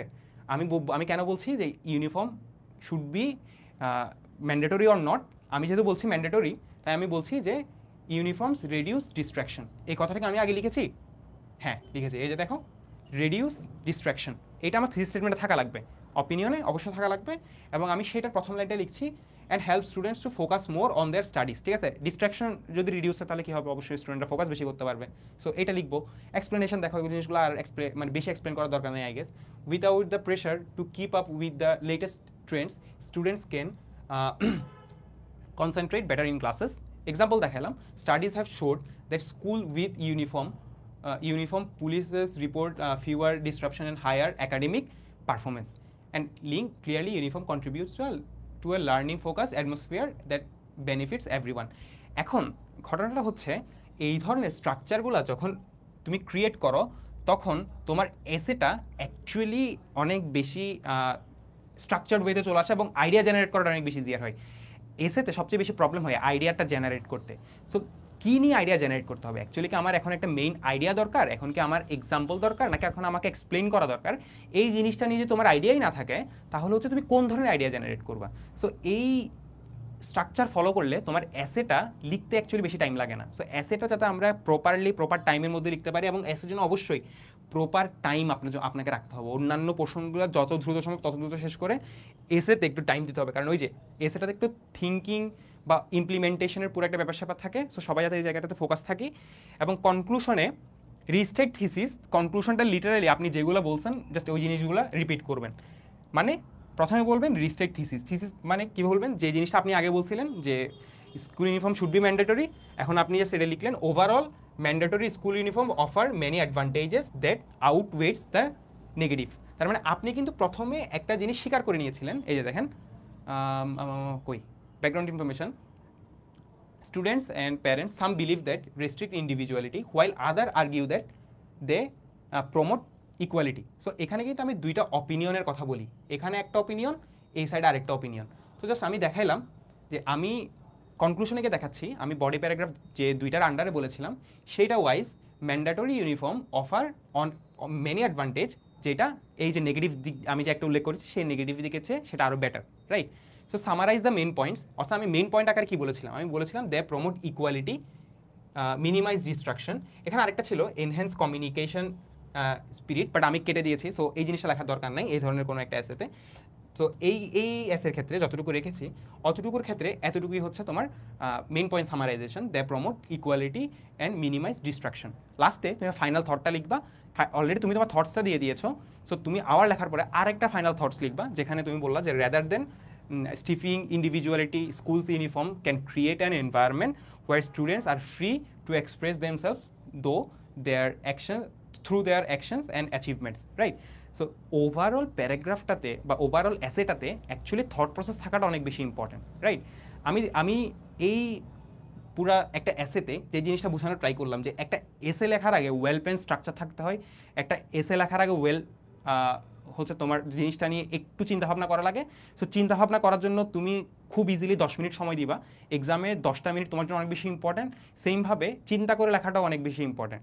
সো আমি অপিনিয়ন টাইপ একটা এসে হচ্ছে এখানে দেখিয়েছি। সো যে কাজটা করতে পারো সেটা হচ্ছে এখানে ইউটিউবে গিয়ে প্রাইভেট ইউনে এসে ভিডিও পোর্শনে আমরা দেখছি যে কই এই যে BRAC university special class master class 2 master class 1 and হচ্ছে নিচেও আরও আছে। যে কোনো ইউনিভার্সিটিরই হচ্ছে একটা মানে এসে নিয়ে ভিডিও দেখলে অ্যাকচুয়ালি কোনো প্রবলেম নাই, এমন না যে এআইইউবির এসে একরকম, ব্র্যাকের এসে একরকম বা এনএসইউর এসে একরকম। It's nothing like that. যে এসে রাইটিংটা অ্যাকচুয়ালি যেহেতু ইন্টারন্যাশনাল স্ট্যান্ডার্ড, সব তুমি যে কোনো একটা ইউনিভার্সিটি দেখলে কোনো প্রবলেম নাই। মেক শিওর যে তুমি যাতে সব টাইপের এসেগুলো অ্যাপ্রোচ করতে পারো। সো বাট থট প্রসেসটা সবসময় একটু চিন্তাভাবনা করা উচিত, একটু টাইম নেওয়া উচিত। আমি যেগুলো দেখেছি ওভাবেই করা উচিত। সো এক্সাম্পলগুলো যাতে তুমি একটু প্র্যাকটিস করে নাও, প্রাইভেট ইউনিয়ে দেওয়া আছে এখানে। আচ্ছা, ওকে, আমরা আগের পার্টে ফিরে এসেছি। এসে পার্টটা এখানেই। এসে পার্ট নিয়ে তাও কারো কোনো কোয়েশ্চেন থাকলে বা আরও কোনো ফার্দার যদি আরও কোনো ক্ল্যারিফিকেশন ক্লাস লাগে, আমার যা মনে হয় আসলে অ্যাকচুয়ালি ক্ল্যারিফিকেশন তেমন বেশি দরকার নাই, কারণ ইউটিউব থেকে শুরু করে প্রাইভেট ইউনেই তোমাদেরকে অ্যাডমিশনের জন্য আলাদা করে দেওয়া আছে যে কীভাবে রোড ম্যাপটা সাজানো আছে, যে কীভাবে অ্যাকচুয়ালি একাডেমিক এসে লিখতে হয়। সো আই হোপ কেউ এসে নিয়ে প্রবলেম ফেস করবা না, এবং এসেটা অবশ্যই খুব মনোযোগ দিয়ে লিখবা। এসেতে প্রবলেম হলে সেটা খুব সিভিয়ারলি অ্যাডমিশনের উপর ইম্প্যাক্ট রাখবে আর কি।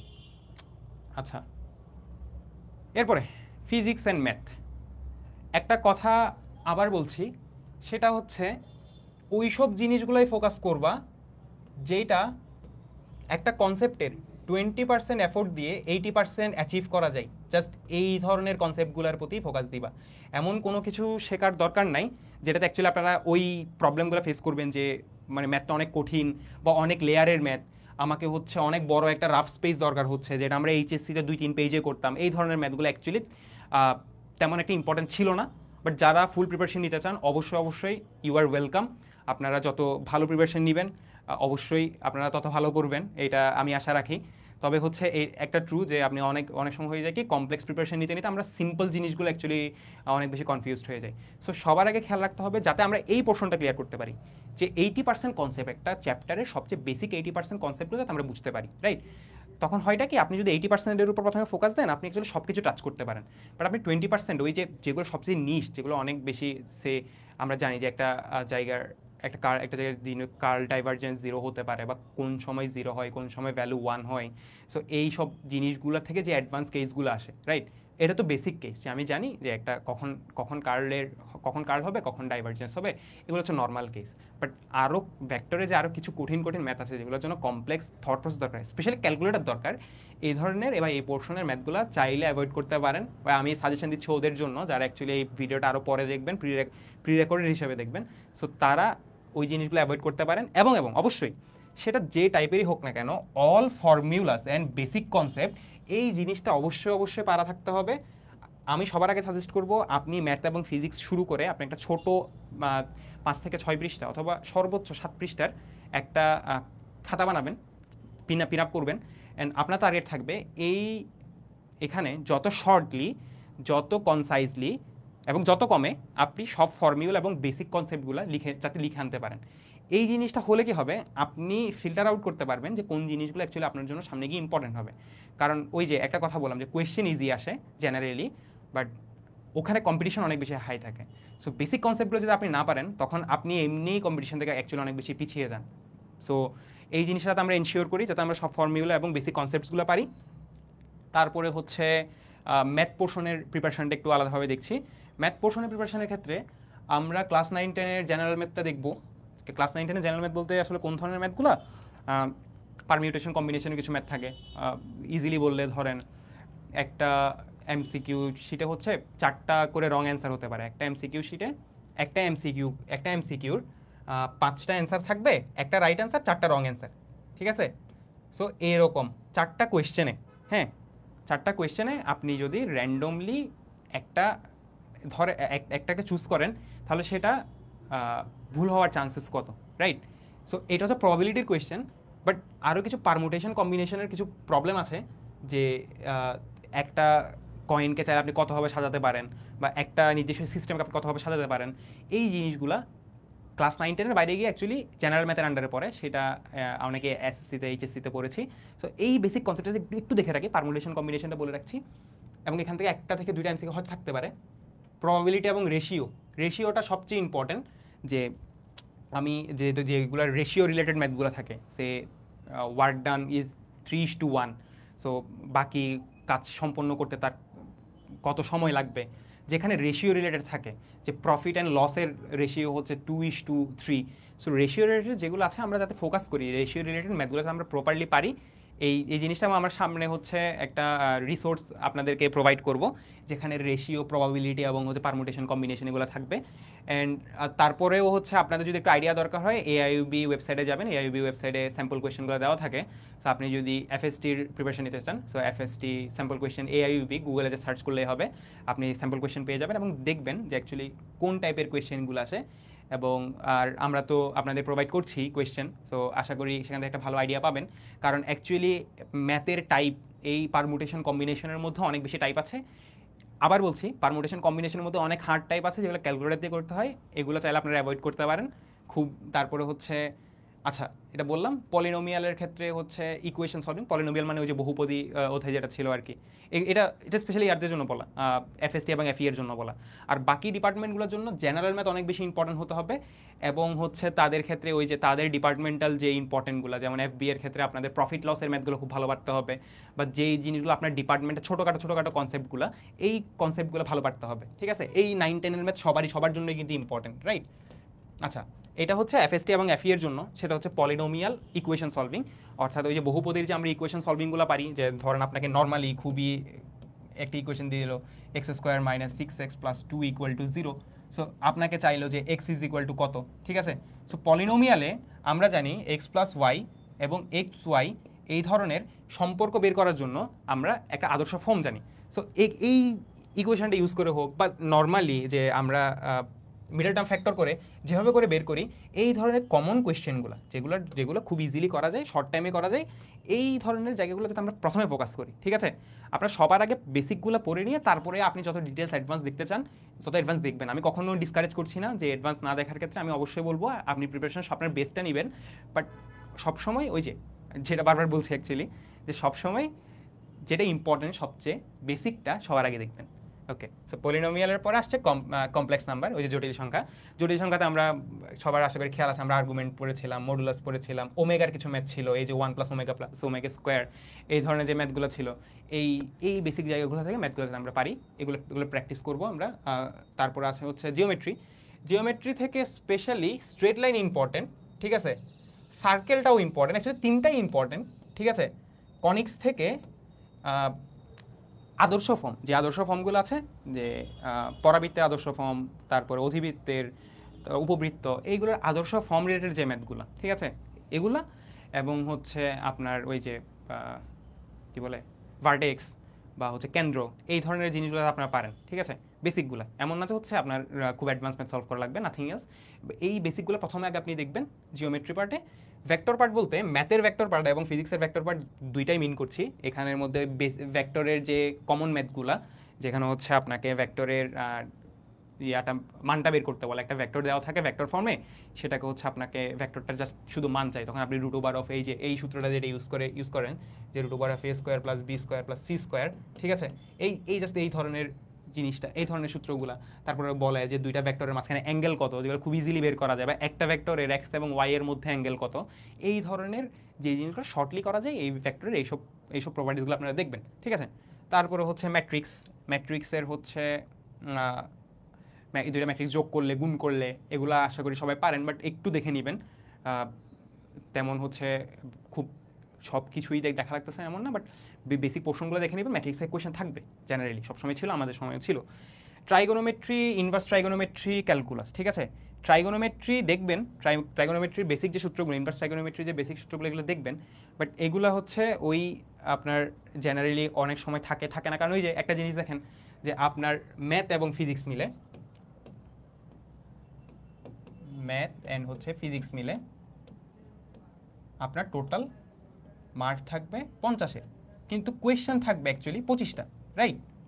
সো 25টা কোয়েশ্চেনের মধ্যে আপনার অবশ্যই জেনারেল ম্যাথের এই পোর্শন থেকে আপনার একাধিক কোয়েশ্চেন থাকবে বা 2-এর বেশি কোয়েশ্চেন থাকবে, এটা জেনারেলি সবসময় হয়ে থাকে, ঠিক আছে? সো তিনটা সে আমি ধরে নিলাম একটা আদর্শ সিচুয়েশনে যে আপনার ম্যাথ পোর্শন থেকে আপনি 13 থেকে 15টা কোয়েশ্চেন পাইলেন, ঠিক আছে? সো 13 থেকে 15টা কোয়েশ্চেন, হ্যাঁ, এখান থেকে আপনি যদি 3+ কোয়েশ্চেন পান বা 2 থেকে 3+ কোয়েশ্চেন পান, তখন আপনার কোয়েশ্চেন থাকে আর 10টা। পলিনোমিয়াল থেকে আপনি যদি বাকি পোর্শন থেকে একটা করে কোয়েশ্চেন পান, তখন বাকি পোর্শনের জন্য অ্যাকচুয়ালি কোয়েশ্চেন কমে আসে, ঠিক আছে? সো ইন্টিগ্রেশন বা ক্যালকুলাস, ইন্টিগ্রেশন, ডিফারেন্সিয়েশন, এখান থেকে কি অ্যাকচুয়ালি অনেক বেশি কোয়েশ্চেন আসবে কিনা? উত্তর হচ্ছে না, এখান থেকে তেমন বেশি কোনো কোয়েশ্চেন আসবে না, বা কোয়েশ্চেন আসলেও জিনিসগুলো খুব ইজিলি সলভেবল কোয়েশ্চেন আসবে, যে নর্মালি আপনাকে বলে দিল যে ddx অফ এক্স স্কোয়ার এই জিনিসটা কত, যেটা হচ্ছে আপনি এইচএসসিতে ক্যালকুলাস যে পড়েছেন এই জিনিসটার প্রমাণ, খুব ইজি, অ্যান্সার হচ্ছে 2x, ঠিক আছে? জাস্ট এই ধরনের বেসিকগুলো খুবই সিম্পল। ইন্টিগ্রেশনেও আপনি যদি ইন্টিগ্রেশন না পড়ে থাকেন অথবা ডিফারেন্সিয়েশন যদি আপনি নাই পড়ে থাকেন, তাদের জন্য সাজেশন হচ্ছে তারা বেসিক সূত্রগুলো যাতে আমরা একটু করে পারি, যে ddx অফ এক্স স্কোয়ার এগুলো কী মিন করে, ঠিক আছে? 2x মিন করে। সেমভাবে যাতে ইন্টিগ্রেশন অফ এক্স ডিএক্স এই জিনিসটা কী মিন করে, আমরা যাতে জানি যে এরকম কিছু সূত্র আছে, x to the power n যদি থাকে এখানে, x to the power n+1 n+1 plus c, এই যে খুব বেসিক জিনিসগুলো এগুলাই দেখবেন। বাট এগুলার প্রতি ফোকাসড হয়ে জাস্ট এগুলার প্রতি প্রিপারেশন নিতে গেলে আপনি এই পার্টগুলা জন্য আপনি যাতে মিস না করেন, রাইট?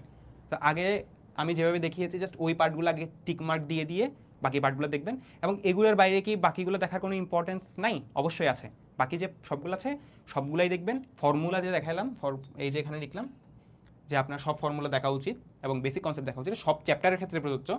বাট এই জিনিসটা যে স্যাম্পল কোয়েশ্চেন দেওয়া ছিল, স্যাম্পল কোয়েশ্চেনে এইসব জিনিসগুলোর অকারেন্সটা একটু বেশি, কম্পারেটিভলি এগুলো বেশি আসে, আমার সময়ও ছিল। বাট দেন এগেন ওই যে বললাম যে এই এখন লাস্ট কিছু ইনটেক ধরে কম্পিটিশন একটু রিগোরাস, একটু কষ্ট হচ্ছে এখন স্টুডেন্টদের অ্যাকচুয়ালি আইবিতে টিকতে।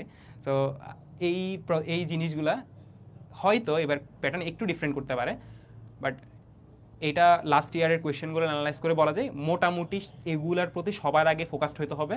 ফোকাসড হওয়ার পরে আপনি বাকি কনসেপ্টগুলো ধীরে ধীরে টেস্ট করবেন। বাকি কনসেপ্ট ছেড়ে অবশ্যই যাবেন না, জাস্ট এগুলো পড়ে চলে যাবেন না, তখন হয়তো রিগ্রেট হতে পারে। সো মেক শিওর যে প্রিপারেশন যাতে ভালোভাবে নেন। এবং ফিজিক্স পার্ট থেকে মেকানিক্স পার্ট বলতে বলবিদ্যা, নিউটনিয়ান মেকানিক্স, স্পেশালি নিউটনীয় বলবিদ্যা যে চ্যাপ্টারটা আছে, নিউটনীয় বলবিদ্যা অবশ্যই ভালোভাবে পারা লাগতে হবে, কারণ নিউটনিয়ান বলবিদ্যা থেকে অ্যাকচুয়ালি কোয়েশ্চেনগুলো সবচেয়ে বেশি আসে ফিজিক্সে। সো এই পার্টের ক্ষেত্রে আপনাকে খুব সিম্পলি কোয়েশ্চেন থাকতেই পারে যে এইটার উপর এতটুকু বল প্রয়োগ করে, সেটা কতটুকু রিটার্নে বল প্রয়োগ করে, সিম্পল কোয়েশ্চেন। বাট আবার ওগুলোও থাকতে পারে যে আপনার কিছু সার্কুলার মোশনে সেটার কৈনিক বেগ কত, এবং আপনাকে ওই ধরনের মান দেওয়া হবে যেটা ক্যালকুলেটর ছাড়া সলভেবল। জাস্ট আপনি সূত্রতে বসাই দিলে যাতে এগুলো কাটাকাটি চলে যায়, এই ধরনের মানই আসবে। সো কমপ্লেক্স কিছু দেখতে যাবেন না, ফ্রি বডি ডায়াগ্রামের মতো ম্যাথগুলো বেশি দেখতে যাবেন না, ঠিক আছে? ফ্রি বডি ডায়াগ্রাম বেসিক ম্যাথগুলো দেখবেন, যাতে ফ্রি বডি ডায়াগ্রাম একেবারে এই ধরনের ম্যাথ, ফ্রি বডি ডায়াগ্রাম বলতে আমি এই ধরনের ডায়াগ্রামগুলো বোঝাচ্ছি। ধরেন একটা বক্স দেওয়া আছে, ভরের একটা বক্স দেওয়া আছে। সো আপনাকে বললো যে আমি এই ধরনের এদিকে একটা 20 নিউটন ফোর্স অ্যাপ্লাই করছি, এবং এইটার ধরো একটা ফ্রিকশন বল দিয়ে দিল, বা নাও দিতে পারে, ঠিক আছে? সো এই এম এর মান যদি হচ্ছে সিম্পলি 10 কেজি থাকে, ঠিক আছে? সো এইটা ভূমি থেকে কতটুকু রিয়াকশন বলবে। সো আমরা জানি একটা এম ভরের বস্তু ভূমিতে mg পরিমাণে হচ্ছে ফোর্স প্রয়োগ করে, এইটার সাথে কিন্তু 20 নিউটনের কোনো সম্পর্ক নাই। সো সেমভাবে reaction force, every reaction has it equal and opposite reaction আমরা জানি। সো এইটা আর অ্যামাউন্টের রিয়াকশন ফোর্স ব্যাক করবে, যেটার মান হবে mg। সো এগুলো কিন্তু খুব কনসেপচুয়াল কোয়েশ্চেন, ঠিক আছে? মানে এমন না যে তোমার ক্যালকুলেটার লাগতেছে, বাট দেন এগেন এই ধরনের একটু কনসেপচুয়াল, যেগুলো অনেক সময় দেখা যাবে যে অনেক বেশি ক্যালকুলেশন দিয়ে দিয়েছে, ঠিক আছে, রাইট? তোমাকে এখানে ফ্রিকশন দিয়ে দিয়েছে, রাইট? অনেক কিছু দেওয়া থাকতে পারে। তো যেগুলোর উপর ইম্পর্টেন্ট না, দেখবা হয়তো ওই মানটা ওই জন্য দেওয়া আছে যে তোমার কনফিউজ করার জন্য, যাতে কনফিউজ না হও। এই ধরনের কোয়েশ্চেনগুলোর রিয়াকশন ফোর্সে তখন মান এই যে mg, এইটা হবে সেটার অ্যান্সার। অথবা যদি এই কোয়েশ্চেন থেকে চাই 10 কেজি এরকম একটা সিচুয়েশনে এটার অ্যাক্সিলারেশন কত, ঠিক আছে, কতটুকু অ্যাক্সিলারেটেড হয়। তো আমরা জানি F is equal to M A, খুব basic. So A equal to F by M. এরকম সিচুয়েশনগুলো যাতে তুমি পারো। আর হচ্ছে এইটার এই মেকানিক্সের এই ধরনের কনসেপ্টগুলোর সাথে গ্র্যাভিটিও কানেক্টেড। যে অনেক সময় জিজ্ঞেস করবে ওয়ার্ক ডান কত, জেনারেলি অনেক সময় কনসেপচুয়াল কোয়েশ্চেনগুলো ওয়ার্ক ডান 0 হয় অ্যান্সার, তারপরে গ্র্যাভিটির ভ্যালু কত, তো অনেক সময় 0 হয়। এই ধরনের কনসেপচুয়াল জায়গাগুলোতে একটু প্র্যাকটিস করবা। অ্যান্ড এগুলো হচ্ছে তেমন প্রবলেমেটিক হওয়ার কথা না আমার মতে। মেকানিক্স পোর্শনটা সবার আগে সবচেয়ে বেশি ইম্পর্টেন্স দিয়ে দেখবা, নিউটনের মেকানিক্স, ঠিক আছে? ওই যে বেশি ডিটেলস যাওয়ার দরকার নেই। তারপর হচ্ছে ওয়ার্ক এনার্জি পাওয়ার, মানে কাজ ক্ষমতা শক্তি। কাজ ক্ষমতা শক্তি তোমাকে যদি জিজ্ঞেস করে যে একটা হচ্ছে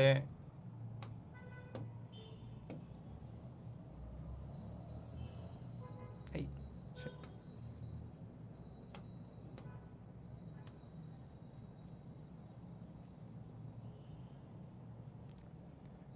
ওকে, তো ওয়ার্ক এনার্জি পাওয়ার থেকে জেনারেলি যে কোয়েশ্চেনগুলো থাকবে, জেনারেলি তোমাকে ভি দেওয়া থাকবে, ভ্যালোসিটি দেওয়া ছিল।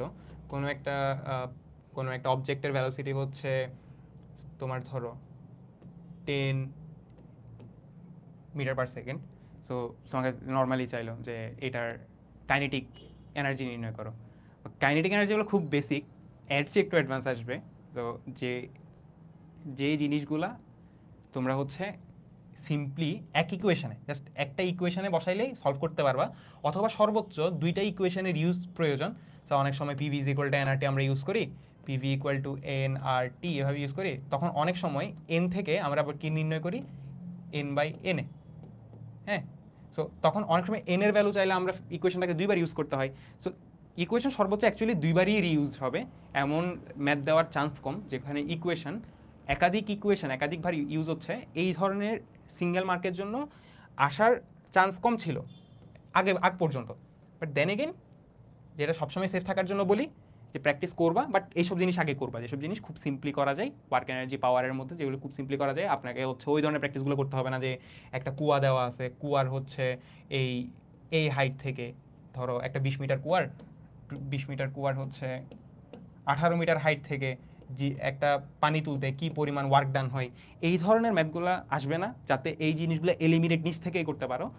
সো এই জিনিস মানে এই অ্যাপটি ক্যাপাবিলিটি একটু ক্রিয়েট করো কিছু দিনে, বা এগুলো অ্যাভয়েড করো, সোজা কথা। তারপর হচ্ছে ইলেকট্রিসিটি, স্ট্যাটিক এবং কারেন্ট ইলেকট্রিসিটি। ওই যে বাংলায় তো ভুলে গেলাম। আচ্ছা, স্ট্যাটিক ইলেকট্রিসিটি এবং কারেন্ট ইলেকট্রিসিটি যেটা আছে, জলবিদ্যুৎ এবং স্থির বিদ্যুৎ, এখান থেকে কোয়েশ্চেন থাকবে। এটা সবসময় ছিল, কারণ যেহেতু এফএসটি এবং এফই এর কোয়েশ্চেনটা সেম ধাঁচেরই হয়। সো ত্রিপলি ডিপার্টমেন্টটা এআইইউবির এই যে সবসময় একটা স্বনামধন্য একটা ডিপার্টমেন্ট। তো ত্রিপলির স্টুডেন্টদেরকে জাজ করার জন্য ওখান থেকে কিছু কোয়েশ্চেন থাকবে। অ্যান্ড এই কোয়েশ্চেনগুলো ওই যে জেনারেলি বেসিক টার্মস থেকেই থাকবে, 80% কনসেপ্ট থেকেই থাকবে। তারপরে ইউনিট কনভার্সন যাতে পারি আমরা, অনেক সময় সিজিএস থেকে এই সিজিএস ইউনিটে কনভার্সন আসে। তো সিজিএস এফপিএস তেমন একটা আসে না, বাট তাও এফপিএস দেখে রাখতে পারো। ইউনিট কনভার্সন থেকে অবশ্যই কিছু একটা থাকবে। সে তোমাকে বললো যে 10 এমএসকে হচ্ছে সিজিএসকে হচ্ছে তোমার ইয়াতে কনভার্ট করতে, এফপিএসে কনভার্ট করতে। সো এই ধরনের ইউনিট কনভার্সনগুলো আমরা পারি। তারপরে হচ্ছে ভেক্টর, ওই যে ভেক্টর ওখানে আগেও দেখিয়েছিলাম। সো ভেক্টরের যে ম্যাথমেটিক্যাল এবং ফিজিক্সের বোথ কনসেপ্টগুলো যাতে আমাদের একটু পারা রাখতে হবে, কারণ ভেক্টরের কোয়েশ্চেন অ্যাকচুয়ালি ম্যাথের মধ্যেও পড়ে, ইয়ার মধ্যেও পড়ে, ফিজিক্সের মধ্যেও পড়ে। সো ভেক্টর থেকে জেনারেলি 2-এর বেশি কোয়েশ্চেন থাকে, আমাদের সময় 3টা ছিল মেবি। তো এই জিনিসটা যাতে আমরা একটু এনশিওর করি। এই পার্টটা গ্র্যাভিটি থেকে শুরু করে বাকি যে পার্টগুলো আছে, সরল দোলক, বিশেষ করে ফার্স্ট পেপার একটু বেশি ইম্পর্টেন্ট সেকেন্ড পেপারের চেয়ে। আর সেকেন্ড পেপারের মধ্যে থার্মোডাইনামিক্স আমি স্কিপ করেছি, সরি। থার্মোডাইনামিক্সের বেসিক যে সূত্রটা আমরা যা জানি সেটা হচ্ছে, ধরো কোনো কিছুর সেলসিয়াস বাই 100, তারপরে F-32 180 equal to K-273 by 100। এই ধরনের কমন কনভার্সন ইকুয়েশন থেকে আমাকে যদি কোনো কিছুর টেম্পারেচার বের করতে বলে, আমরা যাতে ওই ধরনের টেম্পারেচারগুলো বের করতে পারি, রাইট? এগুলো হচ্ছে মানে খুবই বেসিক, খুবই ইম্পর্টেন্ট। সো এগুলোর প্রতি যাতে সবাই একটু ফোকাস থাকি, এই ধরনের কনভার্সন যাতে মিস না হয়, ঠিক আছে? আমি ইকুয়েশন সহ দেখিয়ে দিচ্ছি। সো এই যে ইকুয়েশনগুলো আমি এখানে লিখেছি অ্যাকচুয়ালি ওই ইকুয়েশনগুলো সবার আগে পড়বা। দেন হচ্ছে তুমি তোমার যে বেসিক যে স্লাইডটা যেটা বানাতে বললাম যে বেসিক একটা নোট, ওই নোটে হচ্ছে বেসিক সব ধরনের সূত্র থাকবে, যত ধরনের সূত্র তুমি শিখেছিলা এই এইচএসসিতে সব ধরনের সূত্র থাকবে, এবং যে ইম্পর্টেন্ট সূত্রগুলো যেগুলো থেকে অ্যাকচুয়ালি 1 লাইন বা 2 লাইনের বেশি লাইন যায় না ম্যাথগুলোতে, ওই ধরনের সূত্রগুলোকে একটু স্টার্ট দিয়ে নিচ থেকে করবা। কারণ অ্যাকচুয়ালি কোনো একটা অ্যানালাইসিস, আমার অ্যানালাইসিস হচ্ছে তুমি যখন একটা জিনিস নিজে অ্যানালাইজ করবা, আমার মতে তোমার প্রিপারেশন এবং তোমার অ্যানালাইসিসটা তোমার ক্ষেত্রে সবচেয়ে ভালো কাজ করবে। তো অ্যানালাইসিস অবশ্যই ইম্পর্টেন্ট, সবাই আশা করি এইসব জায়গায় একটু টাইম দিবা। সো ফিজিক্সের কোয়ান্টিটিভ সেকশনটা হচ্ছে কোয়ান্টিটিভ সেকশন থেকে এতটুকুই থাকবে, এতটুকুই ক্লোজ। আর হচ্ছে সো ক্লাস এতটুকুই। আর হচ্ছে আমি একটু জাস্ট আগে গিয়ে দেখিয়ে দিই, ওয়েট, এই যে এই পোর্শনে আসলাম। সে এখানে দেখো general knowledge, viva, verbal section, quantitative section. Verbal section, quantitative section cover করেছি। জেনারেল নলেজ তোমাদের জাস্ট এইটা হচ্ছে বললাম যে ওই ধরনের জিনিসগুলো খুবই ওই যে কোনো একটা অর্গানাইজেশনের বা ওয়ার্ল্ড হেলথ অর্গানাইজেশনের হেডকে হতে পারে, বা এই ধরনের জিনিস যেগুলো আমরা মোটামুটি নাম পরিচিত, ঠিক আছে, বা কেউ এই ইয়াতে কোনো দেশের কি কারেন্ট অ্যাডভাইজারকে, যেগুলো জেনারেলি মানুষজন নাম একটু জানে বা তুমি কখনো শুনেছো, এই ধরনের নামগুলো থেকে একটু বেশি আসতে পারে, ঠিক আছে। তারপরে হচ্ছে শর্ট এসে, সবগুলোর ক্ষেত্রে অবশ্যই এসে রাইটিং ইম্পর্টেন্ট, আগেই বলেছি। জেনারেল নলেজ, এই যে এই ক্ষেত্রে দেখেছো জেনারেল ইংলিশ, বাট ল এর ক্ষেত্রে হচ্ছে কোনো কোয়ান্টিটিভ সেকশন নেই, বাট জেনারেল ইংলিশটা আছে যেটা অলরেডি আমি দেখিয়েছি। আর এই যে ল বা জেনারেল নলেজ এইগুলো হচ্ছে একটা আলাদা পোর্শনের মধ্যে পড়বে। সো এই প্রিপারেশনটা ওই যে বেসিক প্রিপারেশন এবং হচ্ছে ল এর প্রিপারেশনটা একটু ভালোভাবে নেওয়া উচিত, যেহেতু অলরেডি বলেছি ল এর পোর্শনটা একটু বেশি কম্পিটিটিভ। আর ভার্বাল এবং কোয়ান্টিটিভ সেকশন বরাবরের মতো সব জায়গায় আছে, এবং এখানে এক্সট্রা ফার্স্টের জন্য এক্সট্রা করে জেনারেল নলেজ আছে। অ্যান্ড আবার এফএসটিতেও দেখছি যে ভার্বাল এবং কোয়ান্টিটিভ সেকশন সব জায়গায় আছে। সো ভার্বাল এবং কোয়ান্টিটিভ সেকশন থেকে আশা করি কেউ কোনো কোয়েশ্চেন হচ্ছে মিস করার কথা না। আর এই ইনস্ট্রাকশনগুলো একটু মনে রাখবা যে কোনো নেগেটিভ মার্কিং নেই। সব কোয়েশ্চেন যে 100টা কোয়েশ্চেন বা 100 মার্কের যে কোয়েশ্চেনগুলো থাকবে সবাই অবশ্যই যাতে হচ্ছে এগুলো অ্যাটেম্প্ট করি। আর নেগেটিভ মার্কিং নিয়ে ওই যে একটা ভয় থাকে অনেকের যে অ্যাকচুয়ালি হয়তো কোয়েশ্চেনে বলা নাই বাট নেগেটিভ মার্কিং করতে পারে, অ্যাকচুয়ালি তেমন একটা হওয়ার চান্সেস খুব কম, আমার জানার মতে নেই। But if you are confident যে বা 50-50 চান্সেস, যত ধরনের চান্সেস আছে এগুলো এক্সামের শুরুতে নেবেন না, চান্সেস যা আছে সেগুলো এক্সামের লাস্টে নেবেন। আপনি অবশ্যই কোয়েশ্চেন 1-2বার সলভ করার ট্রাই করবেন, 1-2বার পড়বেন। অনেক সময় হয় কি যে আপনি কোয়েশ্চেন অ্যান্সারটা জানেন বাট 2-3বার পড়ার পরেই মনে পড়ে আপনার। সো ওয়েট করবেন, তাড়াহুড়া করার কোনো মানেই হয় না, কারণ আপনি যে একবার কোয়েশ্চেন দাগাই ফেলেন, কোয়েশ্চেন পেন্সিল অ্যালাউ করে, বাট তাও আপনি আপনার ইনভিলেজার থেকে জিজ্ঞেস করবেন যে স্যার পেন্সিল অ্যালাউড কিনা, মানে এই যে বৃত্ত ভরাট করতে। সো পেন্সিল অ্যালাউ করে, বাট দেন এগেইন আপনি ট্রাই করবেন যেগুলো নিয়ে আপনি খুব বেশি শিওর না, জাস্ট বিকজ নেগেটিভ নাম্বার নাই এটার উপর আপনি কনফিডেন্ট পাই শেষ করে দিলেন বা ধুমধাম দাগাই ফেললেন, এই জিনিসটা না হয়। সো এই জিনিসগুলো একটু মাথায় রাখবেন।